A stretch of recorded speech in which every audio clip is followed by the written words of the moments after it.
partner of the Heisman Trophy. Temperature perfect, mid-50s tonight in Boone, North Carolina. Cheering on their home state Mountaineers. This is a program that Roddy and I have touched on at the beginning of the show. They are successful. They expect championships. They expect to win. They got to the national stage after shocking number 5 Michigan back in 2007. They joined FBS in the Sun Belt in 2014.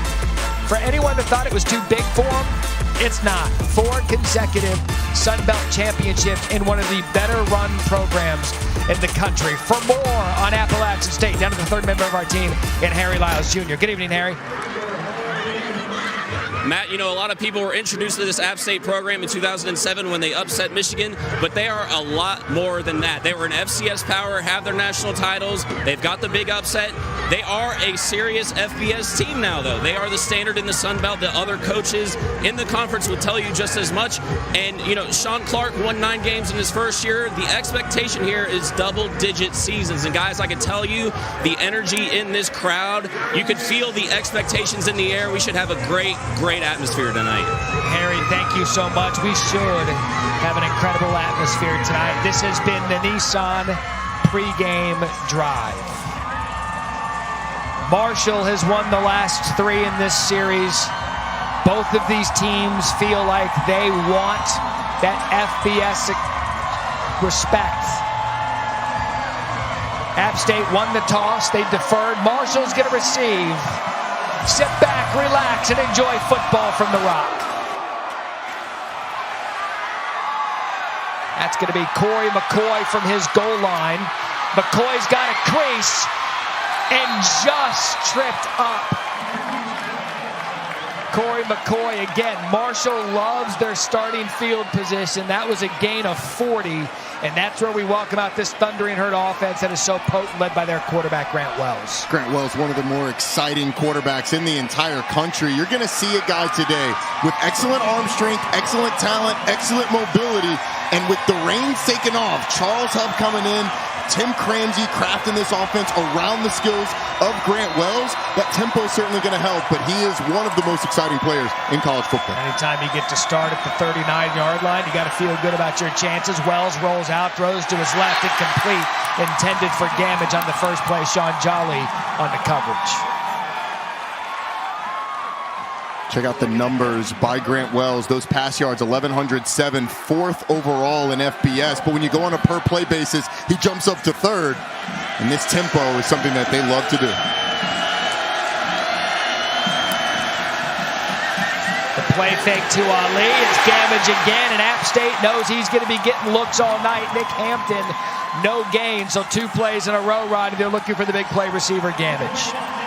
He's going to be a target consistently over the course of today. On these 3rd down packages, you're going to see Corey Gamage lined up down here to the field by himself. And if App State doesn't have help, that's where the ball's going.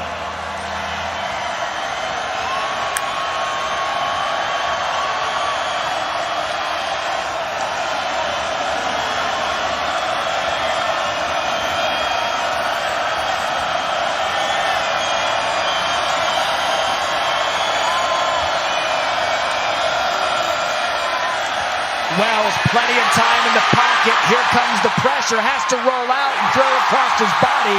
It is incomplete. And how about that start for the Appalachian State defense? DeMarco Jackson, who had a remarkable game a week ago, applied the pressure. Well, it was really the coverage on the back end that helped that pressure.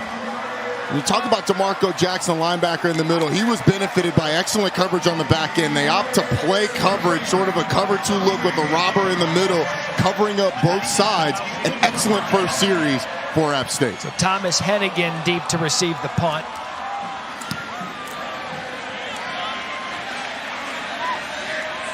He's going to decoy that catch. It's going to roll into the end zone for a touchback, and that's where we'll take a look at Appalachian State.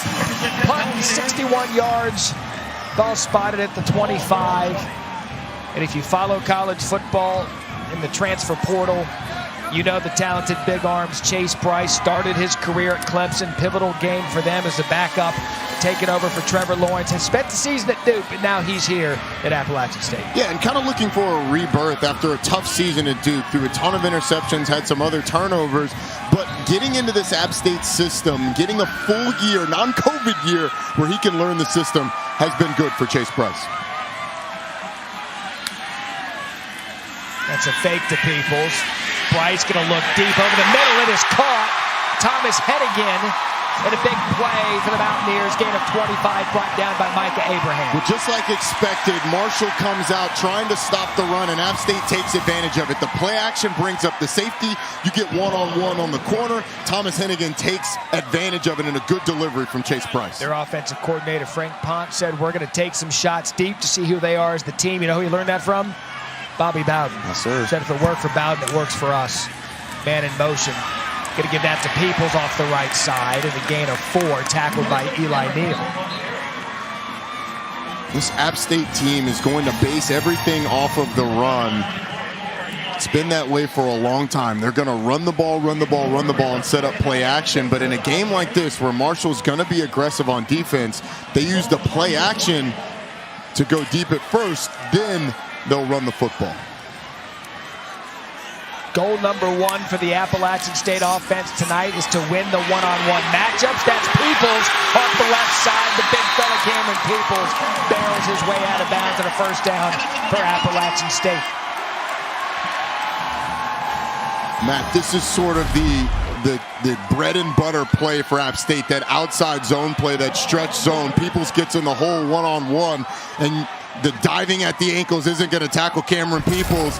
By the way, going up high on the sideline, throwing a defender down, setting the tone early on. My running back here in the booth is just giddy with excitement after that run, and why not ride Peoples again up the middle. Marshall's defensive line there, led by Jayshawn Kaufman. And Peoples is one of those running backs that needs to be known nationally. 1,399 rushing yards since the start of last season. Rodney, that's third most among active FBS running backs over that time. Well, App State's one of those programs that is consistently able to run the ball. You go back through Scott Satterfield's era, and they are churning out 1,000-yard rushers every single year. They do a great job of recruiting, a great job of developing, and an excellent job with that scheme on the offensive line. So empty backfield for Bryce, 2nd and 8, quick step, quick throw over the middle. It's Hennigan again, who makes a man miss. Here goes Thomas Hennigan inside the 20-yard line after a gain of 15, and a quick start for the Mountaineers. Well, it's a really nice job of Hennigan, just running a quick out in zone coverage, finding a soft spot in the zone, and then you're going to see Eli Neal, the middle linebacker, coming inside out. Hennigan just makes a miss and then gets up the field. Chase Bryce and this offense are really in a rhythm, going empty, forcing Marshall into some zone, and making a completion.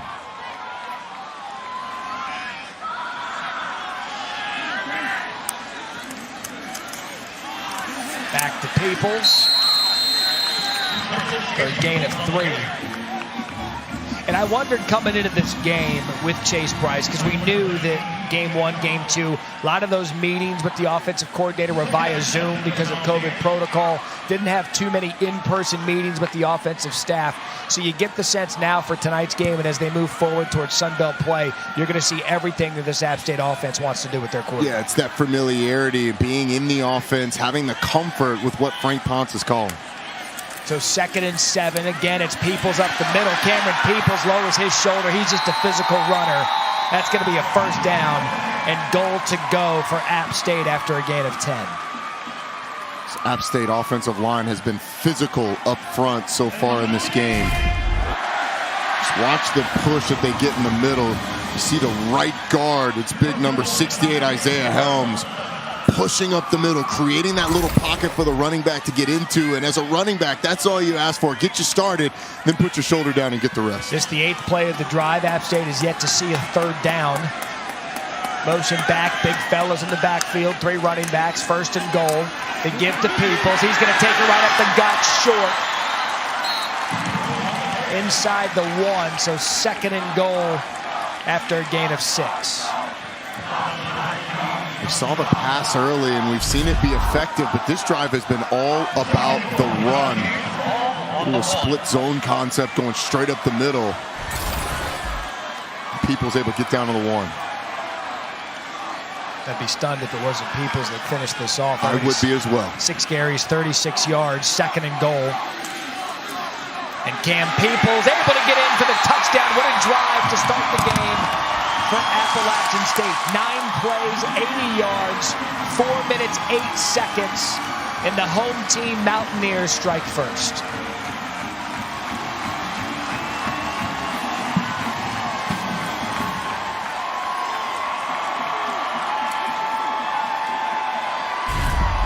We're going to remember this drive as the Cameron Peoples drive. And watch him run over his own lineman. Number 75, Damian Daly, gets in the way. Says, get out of my way, big man. I got to get in the end zone. An excellent drive from App State and a great start for Cameron Peoples. Extra point attempt on the way and good. And after a 3 and out by that high-powered Marshall offense, Cameron Peoples says, you know what? Give me the ball. 7 carries, 37 yards, and an early touchdown right now. Appalachian State up with 9:38 left of the quarter, 7-0.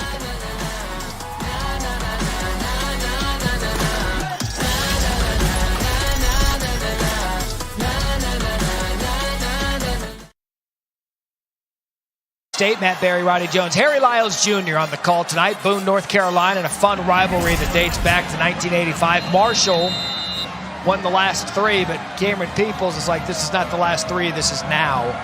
And an impressive opening drive for the Mountaineers. Michael Hughes to kick, Corey McCoy deep for the Thundering Herd.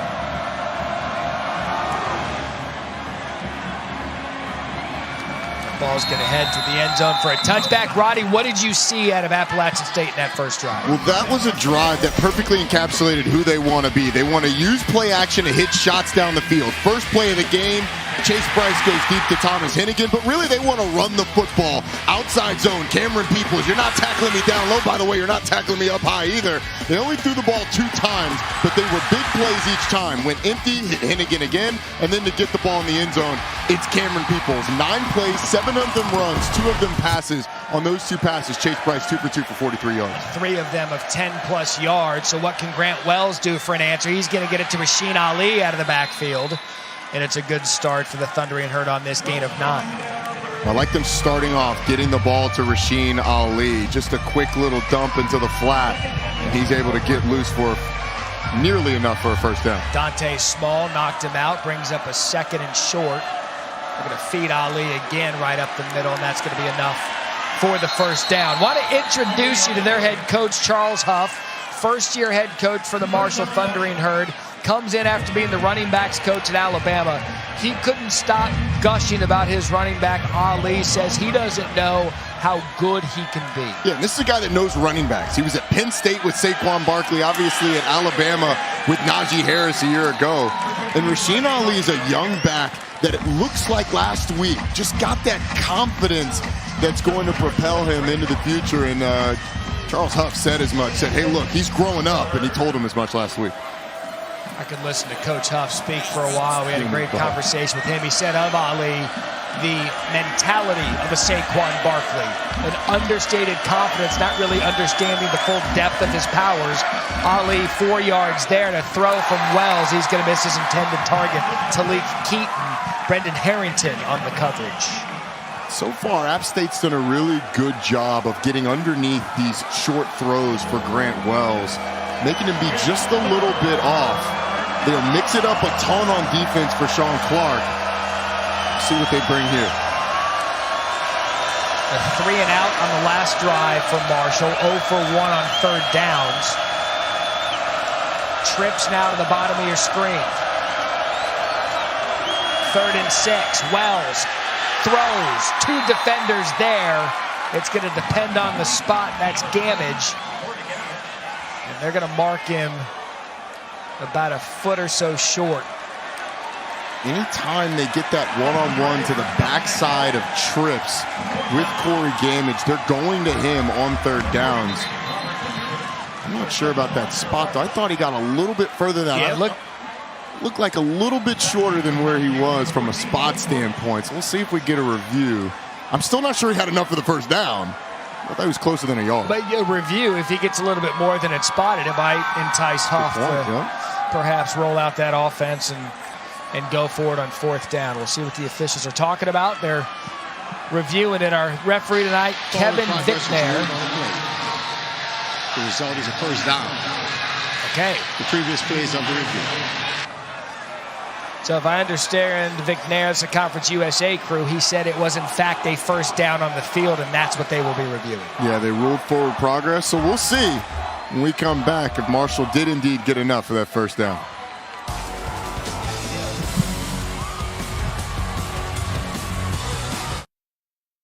ESPN Thursday Night College Football is brought to you by Gatorade. Whatever path you take to greatness, greatness starts with G. And Goodyear. Discover the possibilities. Goodyear. More driven. I'll tell you what, Marshall gets bang for their buck and their NFL talent they've turned out of this school. Pennington, Moss, Leftwich, Ahmad Bradshaw, Vinnie Curry. And while we were away, the ruling on the field was confirmed. It is a first down. Even Marshall picks the Nears. It's pretty good. That is good. I mean, look, you're in college to come up with things like that. Science. It's mom and dad's tuition being put to good use. Mom direct deposit. I need to go to Walgreens. Ball at the 47, so first down, first one of the game for the Herd.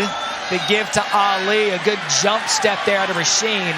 And that's some of the footwork you see that makes this kid special. Looked like that play was going for nothing, brought down by DeMarco Jackson. Turn your head, it's a 6-yard gain. One of the things that you're going to see, and you mentioned it, is that short area quickness, the ability to square up a bigger, slower defensive lineman, make a miss, and turn a negative play into a positive. That's what we call making the offensive line right. Demetrius Taylor was the defensive lineman who missed the tackle on Ali, so 2nd and 5. Grant Wells has time over the middle, has a receiver caught by Willie Johnson, and Willie Johnson's going to take it to the 7-yard line. Big play for the Herd, gain of 41. Willie Johnson has an excellent route here. He gets singled up against the safety, and he just sets him up with a hard move outside to the corner, comes back on that post. Wells delivers an excellent strike, and the perfect place to let him continue to run. It's a big play down inside the 10-yard line. Just watch this route, though. Pressing outside, coming back in, turning the safety around. Just how they teach it. It's how you run it every day in one-on-ones, and you get one-on-one in the safety, and it's a mismatch. We knew Gamage was going to get a lot of the attention, and they're tending to an injured player right now for Appalachian State. That is Ronald Clark, the free safety.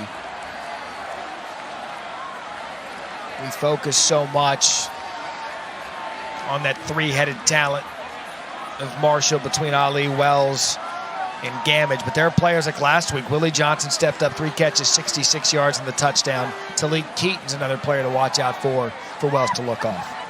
Well, they like to put Gamage by himself in the formation to make you dictate what you're going to do. You're going to go one-on-one with Gamage, well, they're going to throw it there. If you play to Gamage's side, well, that leaves it open for a guy like Willie Johnson to take advantage of advantageous coverage. He did an excellent job on that one, setting up the route for a 60-year. That's great patience on the route, being able to turn the safety around. So Ronald Clark coming off the field, able to walk out under his own power. Saturday night football presented by Capital One, a Big 12 statement game in Norman. Well, Jarrett Dagey in West Virginia coming to town. Spencer Rattler in Oklahoma. They've been delivering dangerously. 7:30 Eastern, 4:30 Pacific, ABC, and the ESPN app. West Virginia held off Virginia Tech a week ago. See if they have what it takes to go into Norman, pull off the upset. But out here in Boone, 1st and goal for Marshall. Ball spotted at the 7 after the 41-yard gain.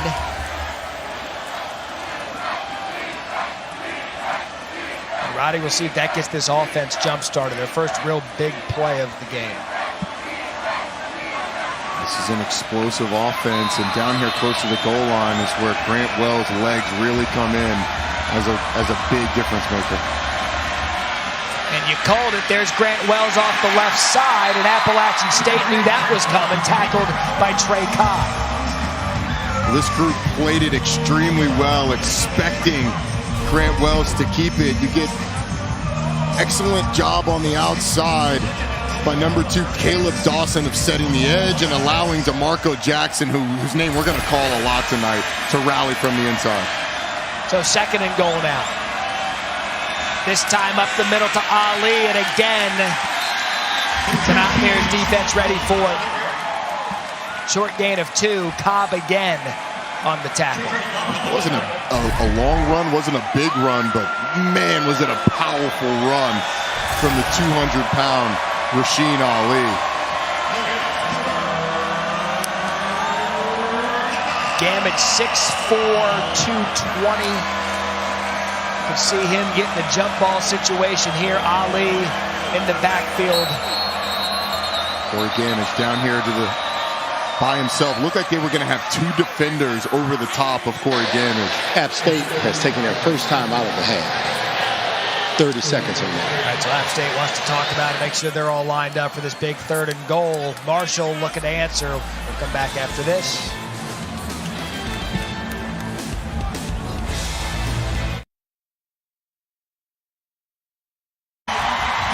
Loss of 1, and what a play by Caleb Dawson. Once again, it's Dawson setting the edge to the backside of the play and making a good open field tackle on Rasheen Ali. Caleb Dawson, the junior from Moultrie, Georgia, fired up. Made 2 plays down near the goal line to force the field goal attempt from Marshall. So that's a big stop for Appalachian State's defense. Kick on the way, and it is good. That was Shane Chuchi on the field goal attempts, 22-yarder. Marshall doesn't get the touchdown, but they're on the board, 7-3 here, 5:36 left in the first. Boone, North Carolina. See her putting on the gloves, getting down in the 50s. Football weather. And it just didn't. You know, when you walk outside, there's that bite in the air. You decide to wear some overalls and say, let's go watch some football. Marshall added a field goal, 7-3. Andrew Sanders to kick. Jalen Virgil deep to receive for Appalachian State.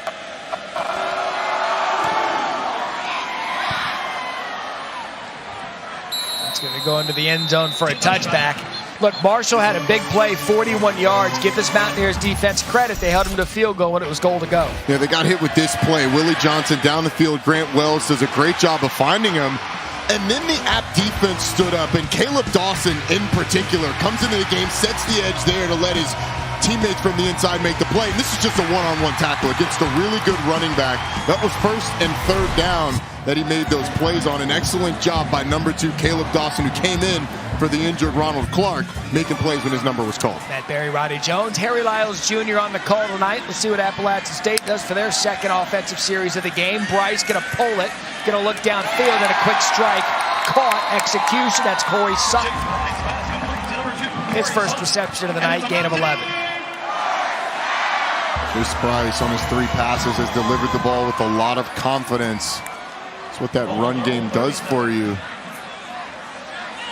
Cameron Peoples had an excellent first drive. They opened up the first drive with a pass as well, and then it was Peoples all the rest of the way down the field. We expect to see 2 backs tonight, Peoples and Nate Noel, but right the hot hand, and Marshall knew at this point he was getting it. Big fella, Tyque's legs on the tackle. Tyque's legs got more than some legs. He's got some arms, some shoulders, some chest, a trunk, exactly. Fights through the block on that outside zone play and is able to get Peoples in the backfield, but Eli Neal was back there as well. It's a nice job anticipating by this Marshall defense. Find me something more pure than a 6'3", 320-pound person wearing a single digit. You won't. 2nd and 12, and again, Peoples caught in the backfield, showed his strength to get beyond the line of scrimmage. Neal and Shane Simmons combined for the tackle for a gain of 4. All right, so App State now faced with a 3rd and long. And where did they go? They had success going empty.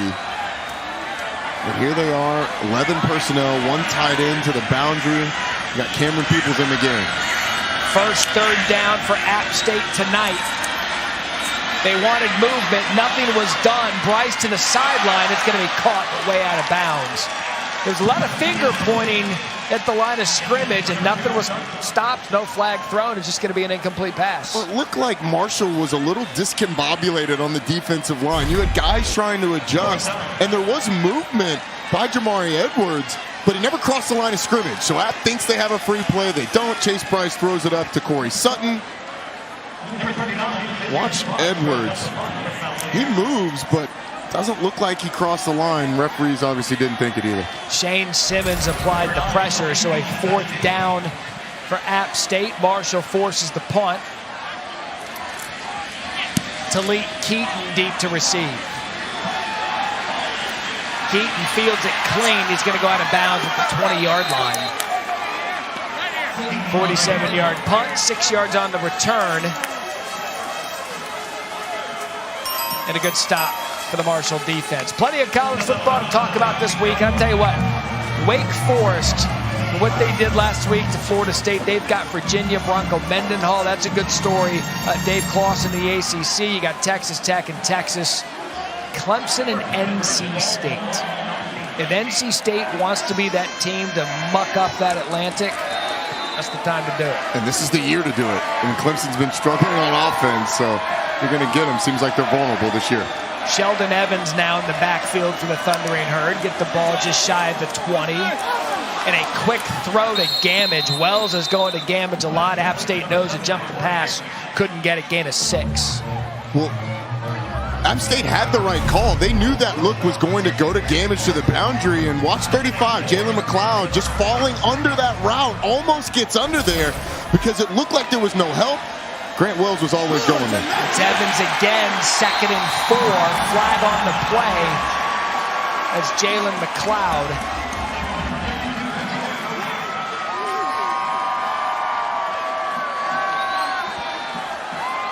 I don't think there was a flag on the play, so it's going to bring up a 3rd down. No gain, 3rd and 4. Tempo out of Marshall. Looks at Evans, he's open in the flat, able to get enough yardage for the 1st down. So Sheldon Evans spells Rasheen Ali, forced out by DeMarco Jackson, gain of 11. It's a nice job on that one with Grant Wells. Everybody to that boundary side follows Corey Gamage towards the middle of the field, and he's able to slip it out to Sheldon Evans. There's a gain of 6. And a big play from Marshall there, Shahid Amdeed. 19 yards, Sean Jolly forces him out. And this tempo of Marshall, when they really get going, they want to go as fast as they can. Press the gas to make App State simple on defense and obviously to test the conditioning. So Shadid Ahmed, the 1st down, big play there. 1st and 10, ball spotted at the 50. Here comes the tempo. Wells sets his feet, has a receiver, and he's brought down by Sean Jolly, gain of 7. That Talik Keaton. Starting to feel it a little bit is Grant Wells. He's starting to see pre-snap what this App State defense wants to do to him. He's delivering the ball with confidence on this drive. 2nd and 3. Evans still in the game, has a crease, and all of a sudden Marshall able to get yards and chunks. That's Jackson again, gain of 10. Evans has been effective on this drive, spelling Ali. And the offensive line did a nice job opening up a massive hole on the inside. There's nobody in the middle of the field. It's a good job by DeMarco Jackson of making the tackle. 1st and 10, ball at the 35. It's Evans again, and this offensive line is getting some push. Flag on the play. I think they're going to add to it there. I think they're going to get one of the App State defenders for hands to the face.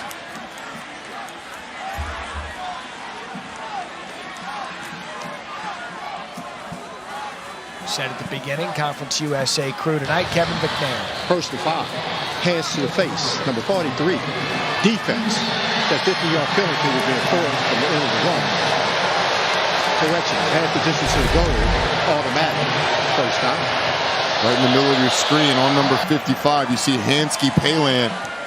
His hands a little too high, snapping the head back of the center, Alex Millette. And a good run becomes a great run because of the personal foul. But as you mentioned, this offensive line doing a nice job on that play, creating some lanes for Sheldon Evans to run through. Ali back in the game, 1st and 10 now. Ball spotted at the 12. Another deep drive for the Thundering Herd. Fake to Ali. Wells rolls right, has pressure. Another flag on the play. DeMarco Jackson's been all over the field early on. He applied the pressure.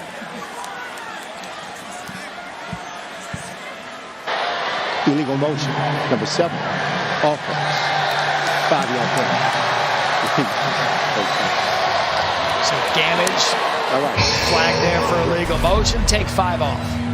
Well, they're trying to get it straight. Who's supposed to be on, who's off, and Corey Gamage moves up right away. But DeMarco Jackson has been all over the field for this App State team. And Dale Jones told us, hey, we go as he goes on defense.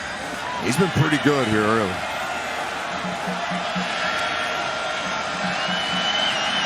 So 1st and 15 for Wells. Has a look at the end zone. Another flag on the play.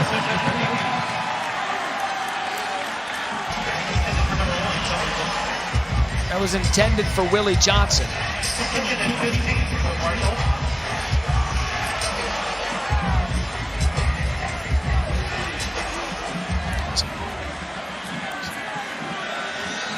So no flag on that one. Now 2nd and 15 again after the incomplete pass. Those yellow gloves, partner. Designed run for Wells, brought down immediately. Again, DeMarco Jackson. He had a heck of a game last week. 3 sacks, 13 tackles, making his presence known tonight. I don't know how many tackles he has so far, but he's got to be on pace to beat that 13 because he has been all over the field. That time doing a nice job spotting the quarterback, creating a 3rd and long. Expect Grant Wells to go to his big receiver, Corey Gamage. Big play here for the offense. Wells, plenty of time. Goes to the end zone, and it is incomplete. Again, intended for Johnson. And another defensive stop for Appalachian State. Well, they only rushed 3, and almost Willie Johnson just not quite able to get back to it. He has to throw it over Stephen Jones, the cornerback. And another great stop for App State. Marshall able to drive the ball down the field, but both times knocking on the door, turned away by the Mountaineers. So a 32-yard attempt for Chuchi. He hit one earlier.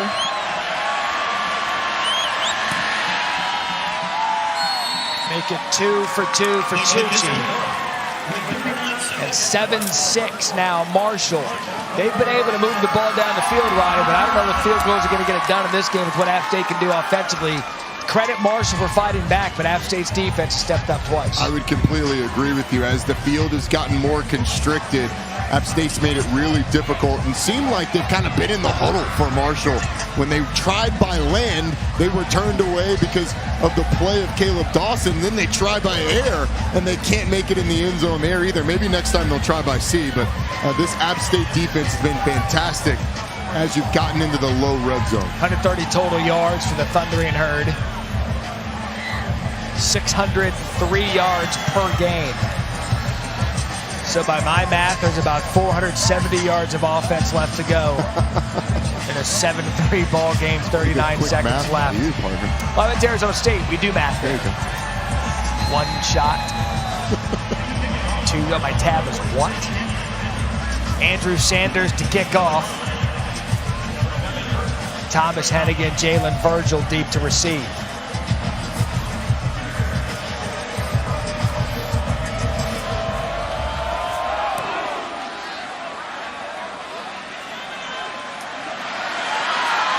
That'll be Virgil from the goal line. Stutter steps his way to the sideline. And a nice return for Jalen Virgil to set up Chase Bryce and company. Gain of 40. Jalen Virgil, the track star on this App State team. Just gets a nice crease. Cuts to the outside. Sets up his team in good field position. We've seen a couple big returns so far. Special teams looking like it's going to play a big part here today. 10.29 100 meters. That's fast. Is it? I'll take your word for it. Sounds fast. Well, I've never done it, so. Well, then it's fast. Nate Noel, first time of the night. Again, we expect to see both backs, and he makes his presence felt early. And that's going to be a first down, and his first carry forced out by E.J. Jackson. Nate Noel, the smaller of the two backs, but really a complete back. Runs hard, probably has a little more wiggle than Cameron Peoples. Just as much speed, and the attitude is one that both of these backs have, that they want to punish you. The product out of Miami, Florida. He can hit you quick with this speed, and immediately, what a tackle by Abraham Beauplan for a loss of 1 on Nate Noel. And barring tempo, that'll likely be the final play of the first quarter. And we've seen a little bit of everything in the first quarter. Unexpected field goals out of Marshall. Opening touchdown at Appalachian State. We expect much more offense tonight. Chase Bryce started off the game 3 of 4, 55 yards. Cam Peoples punched it in early. That's the difference right now. 7-6, Appalachian State, end of the first quarter.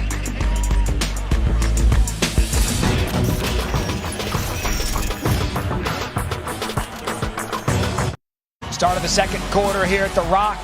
Matt Berry, Roddy Jones, Harry Lyles Jr. And an entertaining start to this game, 7-6. Marshall, a pair of 11-play drives, have only gotten them a couple of field goals. As with Chase Bryce, the Mountaineers offense takes over just shy of midfield. 2nd and 11 as we begin the second quarter. Here's a play fake. Chase back turn, throws, incomplete, intended for Sutton.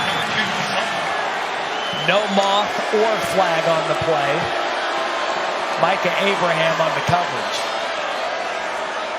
Micah Abraham was trailing a little bit, and the partisans there wanted pass interference. You see that arm around the back, and I kind of agree with them. I mean, usually when you see that arm wrapped around the receiver, you get that call. No tug, though, so a good play. That wasn't an arm wrapped around it. They look like middle school dancers. Yeah, it did. It certainly did. But doesn't get called, it never happened, though. So 3rd and 11. Swings it out to Noel, who loses his feet. Slipped. That was Noel's drive and a loss of 3. And Marshall's defense able to get Chase Bryce and that offense back off the field. And Matt, that first long drive for App State started with play action, then it was run. They tried to run on the first play, didn't get a big gain, lost a yard. Then they go pass, and it's 3 and out after a really good kickoff return, punting it back to a Marshall offense that's really gotten it going. So I think App State needs to get back who they are running the ball. Xavier Sabat's the punter. That's Talik Keaton, a fair catch at the 15-yard line. So story early on, you're right, Roddy. App State comes out, and they score right away, and then Marshall's been able to do what they want offensively, but field goals to show for it. We'll check in with Grant Wells and that offense coming up next. Got some Conference USA action coming up, the Sun Belt. All these games, ESPN Plus. Sign up at ESPNplus.com, including Coastal Carolina this Saturday, 1 p.m. Eastern. Taking on UMass. Got 3 really good teams in the Sun Belt. We enjoyed watching Louisiana last week. Billy Napier's got that thing going a little bit. Appalachian State got the Bullets in Coastal Carolina. 1st and 10 now. Marshall play fake. Wells across. Hit Keaton right in the hands. He dropped it. Covered on the play by Madison Cone. The first RPO that we've seen for Grant Wells was 8 completions to 6 different receivers, really spreading the ball around. Keaton just not able to hang on to it, but he's one of their big receivers as well. That's another quick throw to the outside. That's another receiver catch the ball. That's the tight end Xavier Gaines, who Coach Huff told us they like to use like Jaleel Billingsley from Alabama. Spread him out. He's got the size, but make the defense account for the tight end. Gain a 7. Yeah, willing blocker, but his skills really lie as number 3 in this trips formation or singled up by himself. So 3rd and 3.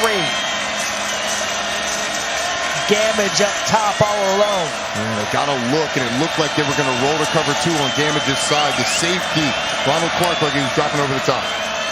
And they're going to give it to Ali off the left side. And look at Rashid Ali.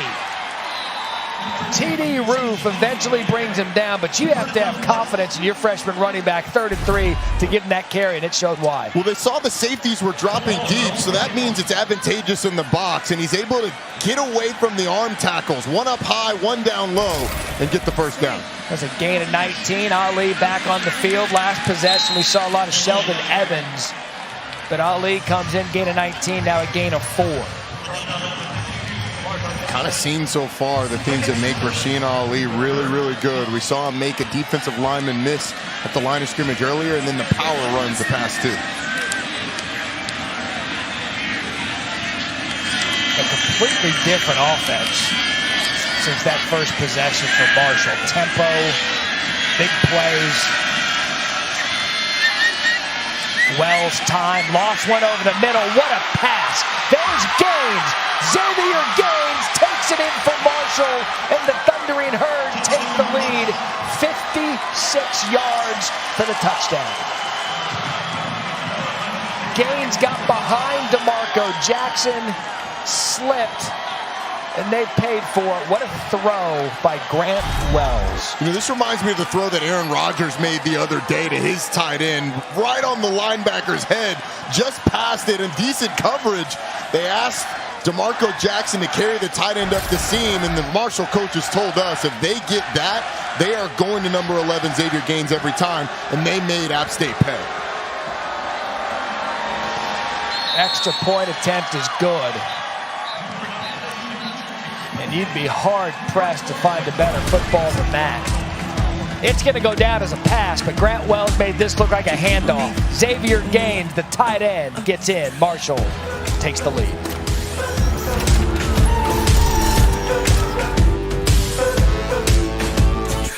Brought to you by Northwestern Mutual. Well, it's an excellent play design here. You're going to get both safeties coming out of the middle of the field, and DeMarco Jackson's going to be asked to cover Xavier Gaines one-on-one up the seam. Roll it, guys. That's going to be a tough assignment for any middle linebacker. Gaines does just enough to keep Jackson's feet still on the release. He goes up the seam. There's nobody in the middle of the field. Outruns the safeties to the end zone. It's an excellent job of recognition that the linebacker, that Mike linebacker, is being asked to carry your extremely athletic tight end. And then, as you said, it's a great throw up the seam. 5 plays, 85 yards, minute and a half. Wells, 158 yards already. I mentioned on that drive, it seems like a different Marshall team after that first punt. And if not for a couple defensive stands for Appalachian State, this could be 21-7. But as it stands, App State just a touchdown down. That kick's going to go into the end zone. And to bring it out to the 25-yard line. But you've got to give Marshall the defensive credit as well. Since that opening drive, the Marshall defense has held App State to 20 yards on 8 plays, with both drives ending in punts. They've done an excellent job against the run on early downs.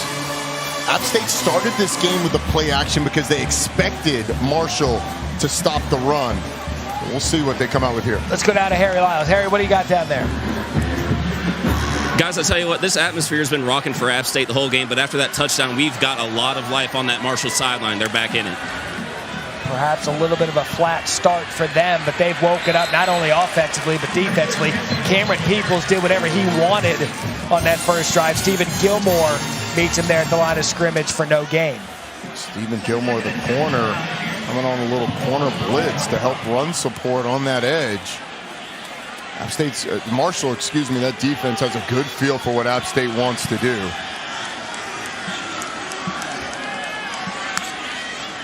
So 2nd and 10, again, Peoples.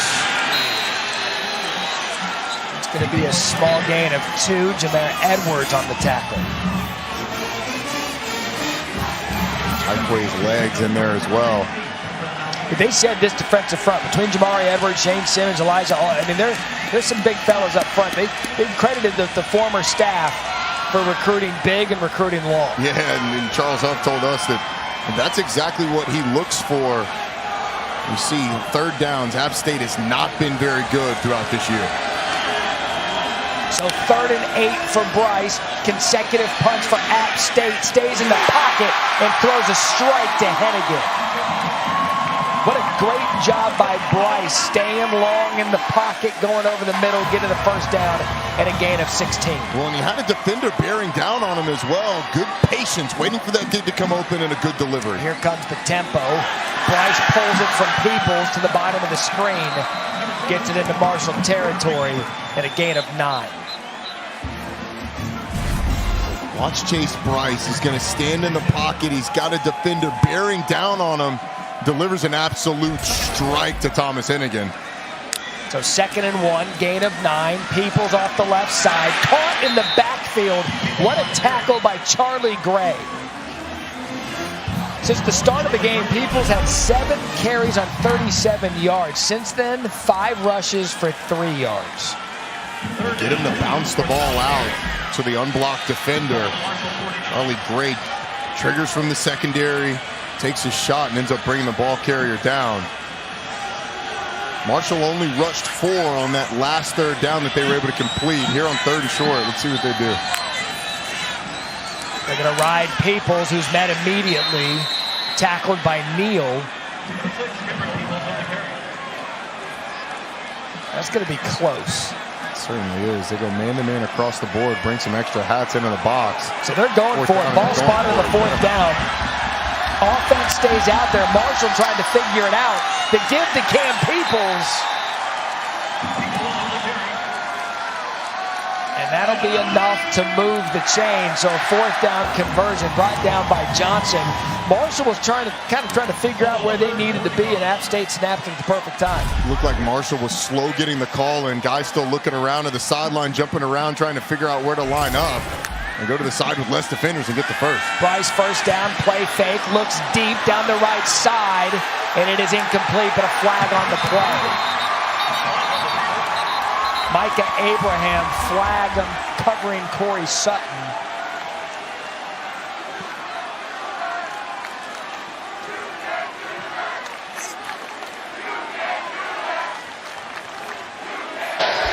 Pass interference. Number 6, defense. 15-yard penalty from the previous spot. Automatic. 1st down.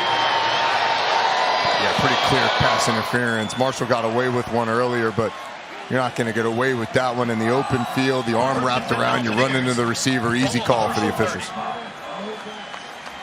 So after consecutive punts, here come the Mountaineers. 9:31 left in the 2nd quarter. In Marshall territory, ball spotted at the 30, 1st and 10.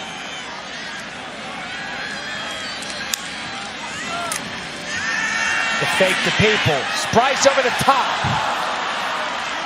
Intended for Sutton, incomplete. It's really good coverage in that secondary by Marshall. It looked like Stephen Gilmore on the coverage.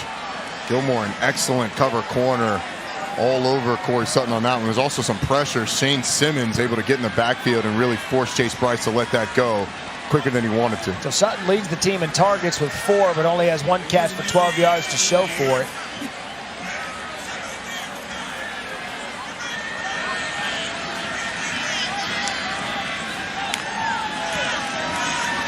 Again, Peoples gets attention, and again, Chase pulls at the throw. Sutton caught.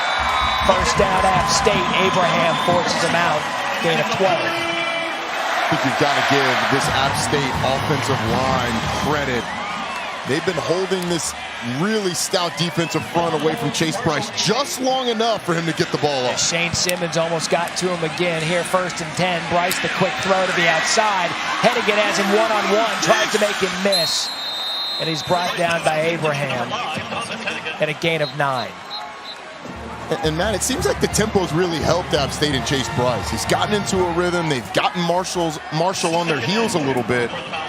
And it's helped just the overall pace of this offense now on their 11th play. So 2nd and 2.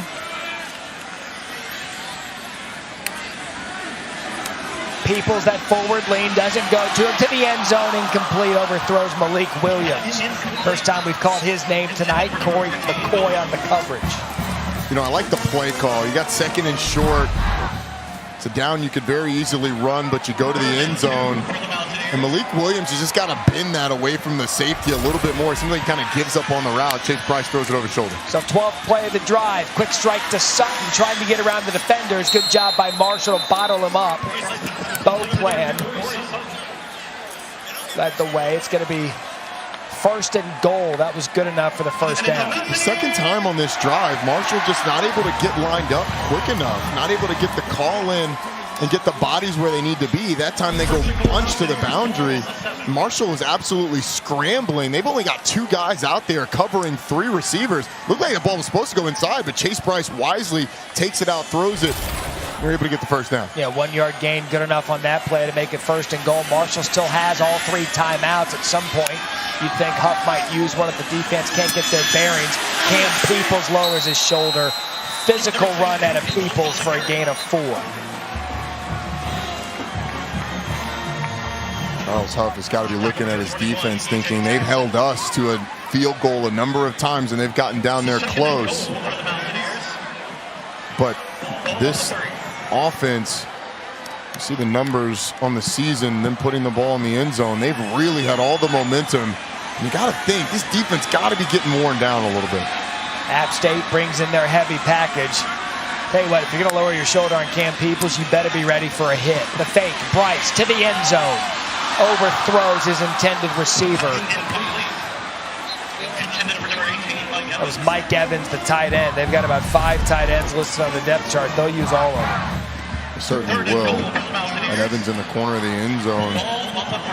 5th-year senior, just that ball just a little too high. It's not a bad throw, though, by Chase Bryce. Tight coverage, either my guy or nobody. And Kobe Cumberlander was able to kind of knock him off schedule there. 3rd and goal, big play for the App State offense. 15th play of this drive.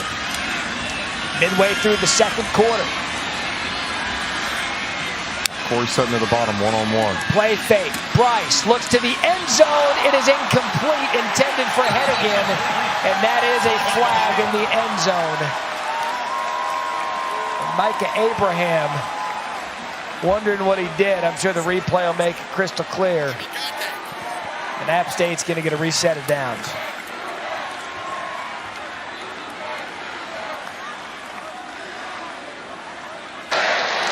Pass interference.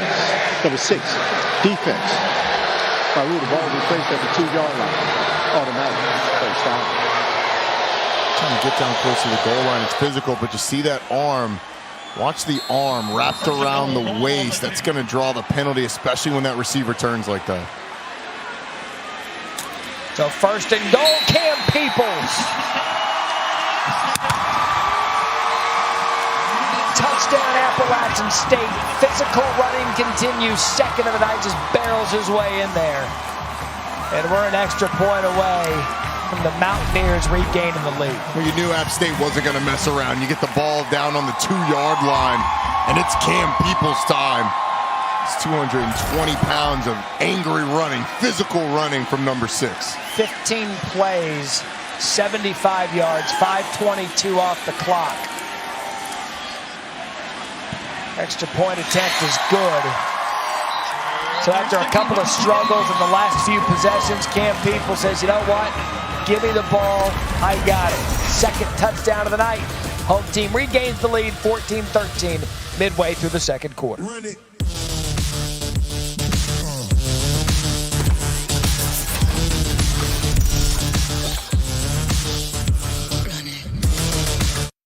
75-yard drive for Appalachian State. Cameron Peoples, 2nd touchdown of the night from 2 yards out. And Roddy, they were kind of able to slow the bleed down from what they were seeing from Marshall offensively to regain the lead here midway through the 2nd quarter. Yeah, Marshall had really taken control of the first half, their offense, but 15 plays, and that Marshall offense sitting on the sideline is giving their defense a breather. Michael Hughes to kick. Rasheen Ali, the deep man, receives it at his own 2. They look to set up the reverse. They fake it. Ali's headed down the sidelines. And Rasheen Ali is going to return this kick 98 yards for the touchdown. And when I say he was untouched, I don't even think he got a sneeze from an Appalachian State defender. They set up the end around perfectly. Defense bought. Ali took it. And what a turn of events for Marshall. What a great answer. You're going to see the Marshall player come around and fake the handoff.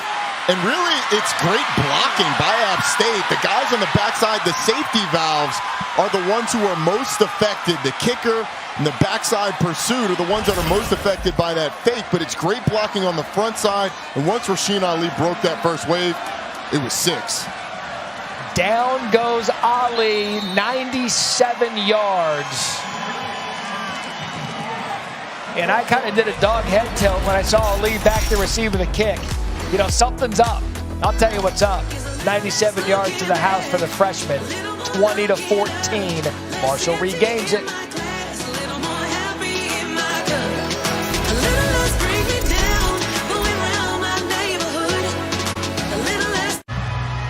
Rasheen Ali in his first kickoff return for the season, 98 yards, makes that the most points Appalachian State has given up in any half this season. It was also the first kickoff return for Marshall since 2017. What a call by Charles Huff, head coach of Marshall. Put your stud running back there, do the fake reverse trot, 98 yards to regain the momentum just after the Appalachian State touchdown. You got to give Brian Haynes, the running back, you got to give Jeremy Springer, the special teams coach, a lot of credit as well for drawing that one up. So that's Jalen Virgil. Takes it on a hop. Brings it out past the 22-yard line. Charlie Gray on the tackle. So Chase Bryce. Mountaineers offense will have another opportunity. Saturday Night Football presented by Capital One Big 12 Statement Game in Norman. If you're into this kind of thing, the line on this one is big.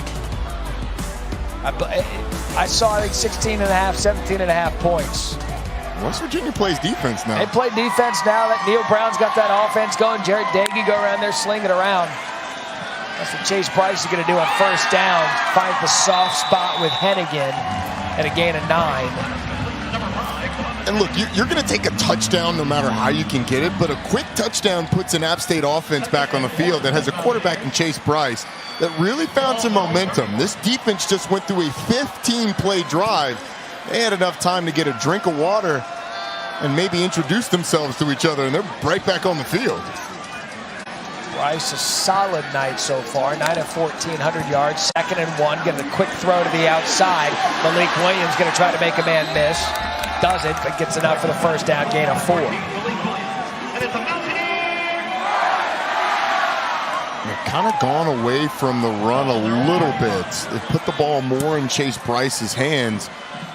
Offensive coordinator for App State, Frank Ponce, told us that they've had about 60 to 75% of the offense in. Well, it looks like Chase Bryce has full command of whatever percentage of the offense we're seeing tonight, which they made it seem like it was going to be 100. 1st and 10 now, ball at the 35. Looks one way, throws the other. Had a sink there with Peoples. Marshall's defense on it, passing complete.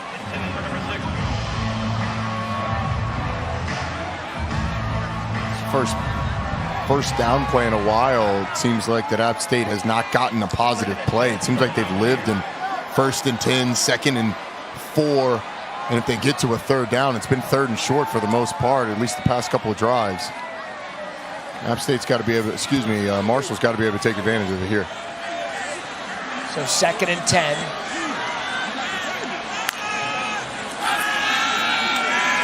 Bryce has time, does a good job shifting through the pocket, over the middle, throws a strike. Hennigan on the reception and a gain of 18. Corey McCoy on the coverage and tackle. This is a App State offense, that's in 3 games has had 3 different leading receivers, and it seems like Thomas Hennigan's the guy with the advantageous matchup today for the Mountaineers. Nate Noel off the left side, change of pace running back, and he makes his presence felt. Noel at a gain of 9. And again, here comes that tempo we talked about in the last drive for Appalachian State. It seems like when they try to line up and play, they slow down a little bit, but now the tempo and they go. And Marshall's had a hard time getting lined up. They're going to get caught with too many men on the field this time, it looks like. I don't get why Huff's not calling a timeout. You've got 3. The defense is all over the place.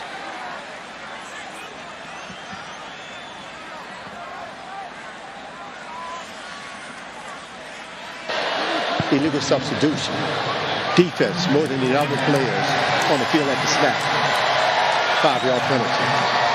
Defeat. First down. The second drive in a row. The Marshall substitutions are just all over the place. App State's using the tempo, and they're not using timeouts to preserve either a penalty or a big play. Well, App State doesn't sub, and you've got 1, 2, 3, 4, 5, 6, 7, 8, 9, 10, 11, 12, 13 players on the field. And you've got Chase Bryce, play action pass, pressured. He's going to be brought down. However, there's a flag on the play.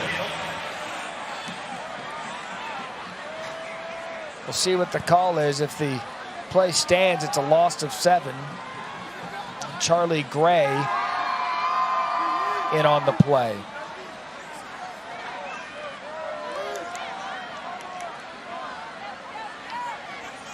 And that's an Appalachian first down. Holding. Number 51, offense. That penalty is declined. Second down. Center Bear Hunter called for holding. Yeah, just grabbed number 90, Esias Carpenter, brought him down. He's also the one that went down. I'll tell you what, though, if you're going to follow anyone into battle as your center, a guy named Bear Hunter. Like, that's my guy. Absolutely. Like, who's your center? Bear. Bear who? Bear Hunter. All right. Wherever he's going, I'm going. Let's go. So they declined the penalty. 2nd and 17, Wise. Take away the down. You only lose 3 yards because of the decline. Ball at the 40. Bryce, quick throw. Hennigan's doing a good job finding that soft spot there in the defense. That was Corey Sutton. We got an injured player down on the field. And while we have a minute for them to tend to the injured player, let's go to the studio and Kevin Connors. And Matt, coming up on the Twisted Tea halftime report, we'll look ahead to Saturday. What exactly does Alabama need to tweak? Plus, how does Oklahoma get Spencer Rattler going? Sam Acho's going to be here to break down the key to the Notre Dame-Wisconsin matchup. And who exactly is the team to beat in the Big Ten? The answer may surprise you. Matt, all coming up on the Twisted Tea halftime report. KC, thank you. Taekwo's legs, the injured player from Marshall. This is my weekly reminder to let you know no one works harder than those studio crews. Yep. Kevin Connors, Acho. Who does it on Fridays and Saturdays? I think Lemley's on the call tonight. I do. Yep. Matt Berry, Jesse Palmer, Joey Galloway. Go. College football final. Let me tell you something about the great sport of college football's legs getting looked at by the trainers. I'm going to peel the college football curtain behind. We do our final halftime of the Pac-12 After Dark game. We usually get done with the halftime at about 12:15, 12:30. Good sign there, his legs able to go off the field under his own power.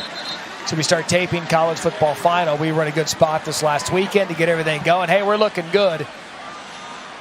We've got the Pac-12 network on, and we see UCLA, Fresno State. We're like, oh, hell, that's a good game. Yeah. And it's not going to be over till late. No.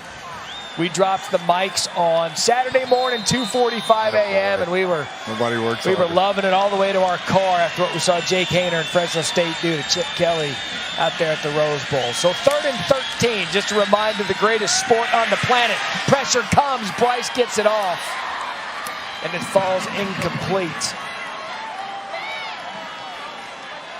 Bryce was lucky to get that off. The pressure was bearing down on him. Yeah, and it seemed like on the last drive, that 15-play drive, the offensive line was holding off just enough. But this time, T.J. Johnson splits the guard and the tackle and is able to get through. And it's been like a half step faster this drive, where Chase Bryce has had barely enough time to get the ball off and been sacked once. And now you see him kind of limping around a little bit. He's been taking some hits from that big defensive line. Talik Keaton back to receive the punt. How about that little backspin? Looked like a good pitching wedge out of Roddy Jones, 26-yard punt. My pitching wedge, that's yours, partner. I'd have used a gap wedge there. First is Marshall. All right, week 4. I've been talking about West Virginia, Oklahoma. I had Dave Thorne on SportsCenter with me today, NC State head coach. We're talking about the tape, because everybody says, look, hey, Clemson's gettable this year. What's the tape tell you? And classic Dave Thorne, he fires back. It's like the tape tells me they haven't let up a touchdown all year. Yes, And look, if you're going to have a down year offensively, good to have a defense that's not going to let up a touchdown all year. Exactly. So until Clemson, someone scores an offensive touchdown against Clemson, they are still the favorite in the league. There you go. Play fake to Ali over the middle. Dangerous throw. Good defense. That was intended for Ahmed. Nick Ross on the coverage. Tried to go to this RPO a couple of times, and both times just a little bit off. And a little bit, that's on the body of Ahmed. He's got a shot to get it, but having to reach out with Ross bearing down on him, no chance. Shaneed Ahmed had a big play earlier in the game. Can't hang on to that one. 2nd and 10 for Grant Wells. Has the time. Reeves makes his read, checks it down. Tell you what, here comes the tight end again. He doesn't move like a tight end. Xavier Gaines is having a big game. 25 yards for him. He had that touchdown earlier in the day and moved the chains. First down, Marshall. This Marshall offense has been on the sideline for a long time. A 15-play drive from App State. They get a kickoff return for the touchdown. Then another drive from App State. They have not missed a beat. Here comes the Marshall offense. Ball to 36. Ali off the right side. Ball's loose. And I think Alex Millett jumped on that, and that was just good. In the field, it's a fumble recovered by the offense. That was hat-on-hat football right there. It's part of the development of a young back, though. You're trying to run through the defender, deliver the blow, but you have to remember that you got to protect the football. Watch him raise up with both arms to push the defender off of him. You got to keep that football tucked in tight, deliver the blow with that off arm, and run through the defender that way. Brendan Harrington, a great job forcing the fumble. App State couldn't recover. 2nd and 6. Can Grant Wells take advantage? Taking a shot. Intended for Keaton and no flag on the play. Nick Ross on that coverage. Could you have thrown it? I think he could have. I really do. And you had double moves on both sides. And because Ross, now it's a trip, but he's got a shot at that ball. It does to lead Keaton, at least for a dive. So I think you certainly could have thrown the flag on that one. So 3rd and 6. Marshall all 3 timeouts. App State with 2. Play clock down. Look, I've been trying to get Marshall to use one of those timeouts all first half. Marshall takes their first timeout of the half. Finally used one when the 30 play seconds clock in is down to its final second. Got an offensive ball coach. He's going to use those timeouts on offense. Defense, you got to figure it out. Play clock running down on that offense, and you got to go for it. And this is an interesting situation. You're at the -40. There's a lot of time left on the clock. So if you're Marshall, you can get it to a 4th and short. Do you decide to go for it? You know points are going to... Defense is playing well, but no, I don't. This isn't the time of the field. I think you're right there, partner. You also don't have to get cute on this 3rd and 6. You can work the middle of the field. You can work the boundary. You don't have to take a shot. You've got so much time that the clock's not a factor here. But they haven't gone to Corey Gamage in a while. He's to the top of the screen in that 2-by-2 formation lined up. So they've been really taking him out of the game. Let's see what Wells and Marshall decide to do. 3rd and 6. Pressure comes. Wells in trouble. Brought down by Jalen McLeod. And App State answers defensively. And they'll force a punt. Loss of 10. This time, App State goes with man coverage underneath, 2 safeties deep. McLeod's just able to split the guard and the tackle on that right side of the offensive line. It's an excellent job of powering through. They run a twist there. He's able to split the 2 and get the sack. So the punt, that's a good punt. Hennigan takes it inside the 20. He's going to be forced out at the 27-yard line. Charlie Gray, another special teams tackle.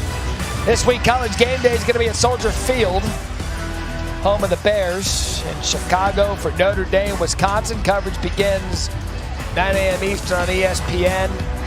Love seeing my guys back on College Game Day. Full crowds in attendance. People yelling, signs up, Corso in the headgear. By the way, if you go to Kirk Herbstreit's social media pre-game day, every week he will post Corso lifting the helmets of each team, taunting the crowd, getting them all fired up for 3 hours of good television on every Saturday morning on ESPN. So Appalachian State, minute 58, 2 timeouts. They've got a whole field to work with. Yeah, you got plenty of time. You can run the football to get this drive started if you want. Quick throw, Bryce, incomplete, intended for Sutton. Tell you what you don't want.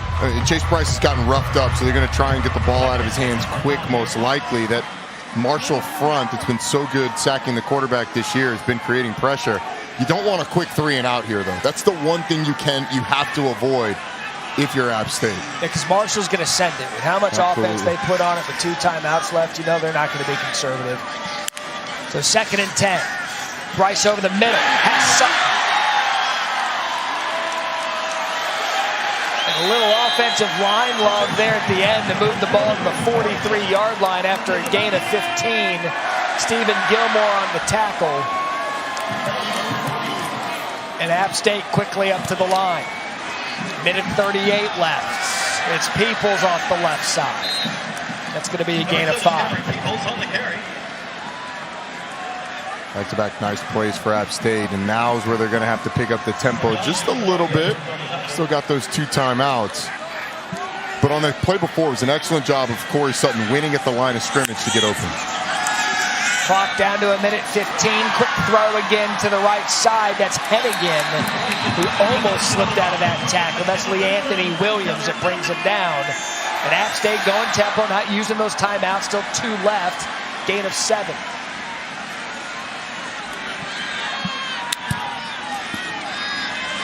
Quick throw again. Malik Williams tries to get to the out of bounds. Tackled by Gilmore and Johnson. And a gain of 2. And it's a great tackle by Marshall, keeping Williams in bounds. A little surprised at App State taking their time here, not taking a timeout. Let about 15 seconds run off the clock already. Clock down to 40. Snap finally off. Bryce throws. And he is in rhythm right now. That's Williams again, able to get out of bounds. Was he? You got to get out of bounds in that He's got to be more aggressive with the out of bounds. Exactly. You got to make sure you get out of bounds. I know you have those 2 timeouts, but... No, he wasn't. They didn't spot. That was a gain of 22. Clock's moving. Chains move. Here comes the tempo. Bryce to the end zone. And they're going to throw a flag. Pass intended for Sutton. And LeAnthony Williams is going to get flagged.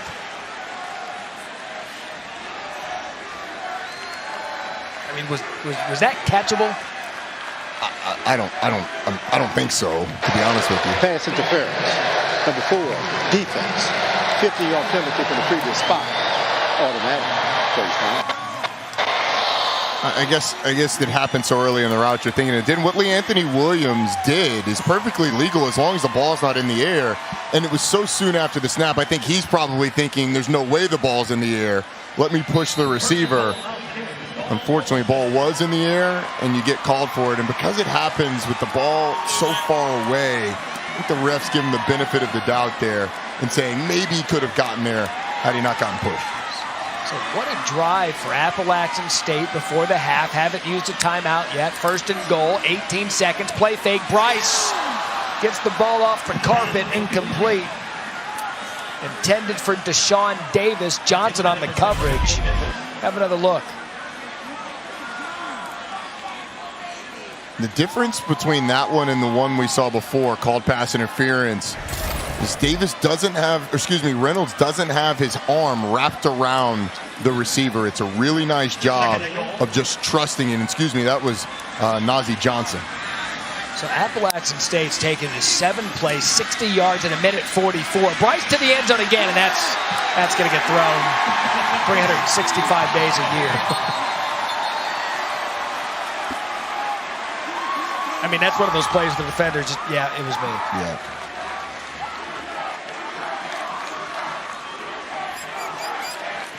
It's Nazeeh Johnson again. Pass interference. Number 13, defense in the end zone. The ball retraced at the 2-yard line. Automatic. First down. And that's the benefit of underthrowing that ball if you're Chase Bryce. Keep it in the field of play, underthrow the football. This Marshall defense, you really only have to play one more play to get a stop. First and goal. Peoples up the middle. How about it, Appalachian State? 8 plays, 72 yards in a minute 54. Roddy Jones, they didn't use one of those timeouts. They didn't need them. We're an extra point away from it being 21-20 headed into the half. The beneficiary of a couple of penalties, lack of discipline, lack of concentration by Marshall, and then right up the middle with 8 seconds left goes Cameron Peoples. Why not give him his 3rd touchdown of the day? 18 carries, 58 yards. Yards aren't big, effective. And his 3rd touchdown on the night, as Roddy just said. App State, huge drive. They get the ball first in the second. Look at their head coach, Sean. That's an offensive lineman personified. Just getting pushed by his own players. He's fired up. Cooper Hodges gave his coach a good chest. You know, I talked about Sean Clark being an alum of App State, played on the offensive line. He blocked for former head coach Scott Satterfield, who's now at Louisville. And when these two teams get together, we see some good endings, including this one. And I want you to have a look. Spot shadow on the offensive lineman, Sean Clark. Scott Satterfield, the quarterback. Look at the block. Wrapping around, cutting a defender on the outside. Satterfield diving into the end zone. Got Sean Clark, though. Get him on the ground. Just get dirty, head coach. How about the floppy jersey for Satterfield? I love it. Looking like an athlete. Sat with the wheels for 10 yards. 10 yard no, I don't know those are wheels. Maybe the wheels of a tricycle. Either way, he got in. They ended up winning the game. By the way, Matt, App State on offense run 48 plays in this first half. Really controlled it offensively. And that'll take us to about 1 hour. They're going to run it off there. That'll do it for the first half. Thought maybe there'd be a second or two left on the clock, but you're right. Appalachian State was getting completely outgained. All of a sudden, they go to the half up 21-20, 249 total yards, 234 for Marshall. What a first half we had for you. Can't wait to get back here for the second. 21-20 Appalachian State. Let's go to the halftime report. Kevin Connors and Sam Acho. Ben?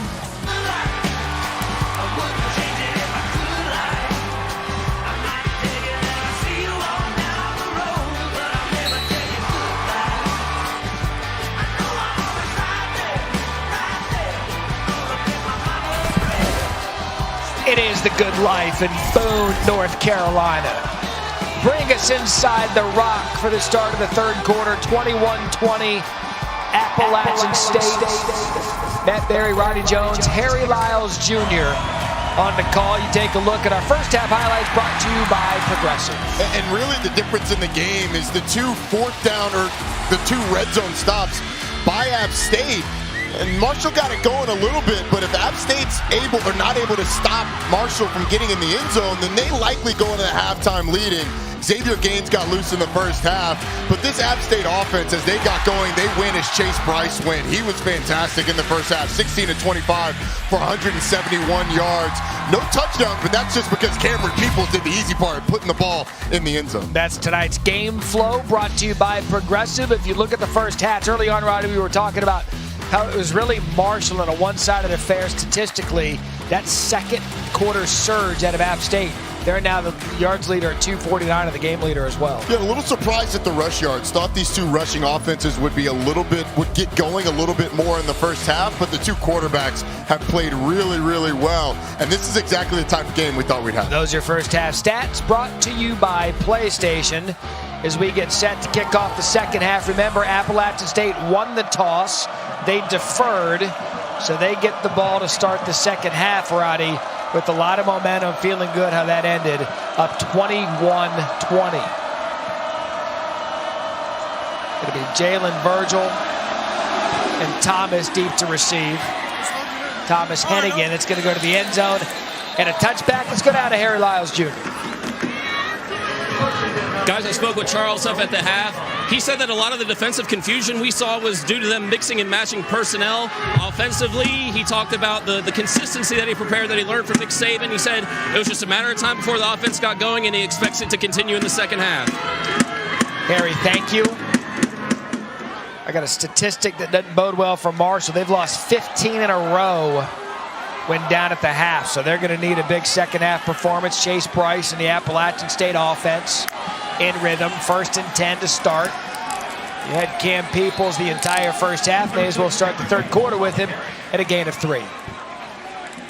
App State coming out wanting to really establish the run. The entire offense is typically built off the play action, the ability to work off that run.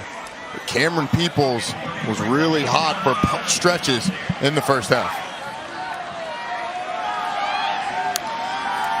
2nd and 8. Bryce fakes to Peoples, has to climb the pocket. Arm hit, caught by Corey Sutton. And he's been doing a nice job tonight as Chase Bryce. He can feel the pressure around him, Roddy. Stays composed, finds a way to get it to his receiver, and that'll be a first down, App State. Yeah, the pocket has really collapsed on him a lot tonight. Does a nice job, has to throw it kind of over an offensive lineman. Corey Sutton able to make the catch there. That offensive line has its hands full with Marshall's defensive line. They've given Chase Bryce just enough time. Hennigan, the man in motion, 1st and 10. Peoples off the left side. And the thundering herd defense is there for no gain, led by Eli Neal. And I'll tell you what, with Cam Peoples, we know he's fast, and he's got 61 yards. He's got the 3 touchdowns. He's the type of running back that'll body blow you, and just get you physically worn out. And App State ran 48 plays in the first half. This defense has been on the field for a long time. If they can keep the ball in the second half, you got to think the Marshall defense is going to start to wear down a little bit. So after no gain, 2nd and 10. Williams in motion, Peoples up the middle, and a good job by Marshall's defense again. That's going to be a gain of 4, led by Kaufman on the tackle. Now they've got App State in a situation where it's 3rd and long, and here's where that defensive line has really started to make a difference, getting after Chase Bryce in that first half. See App State only 2 of 6 on 3rd down today. A lot of that because of the pressure that they've been able to create.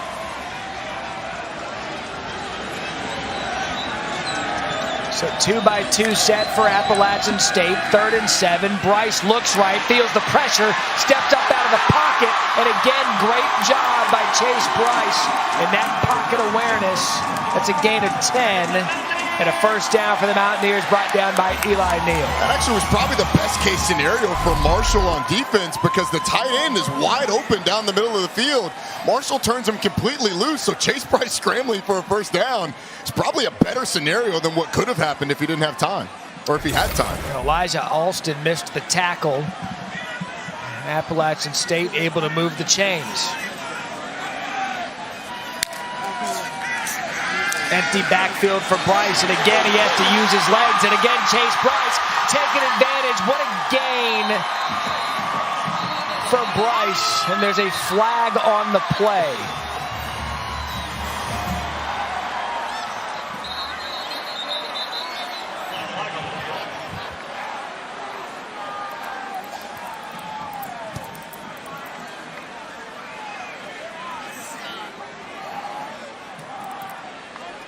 Scouting report on Bryce didn't have him as a dual threat quarterback, but those last couple of plays, he showed his ability to run.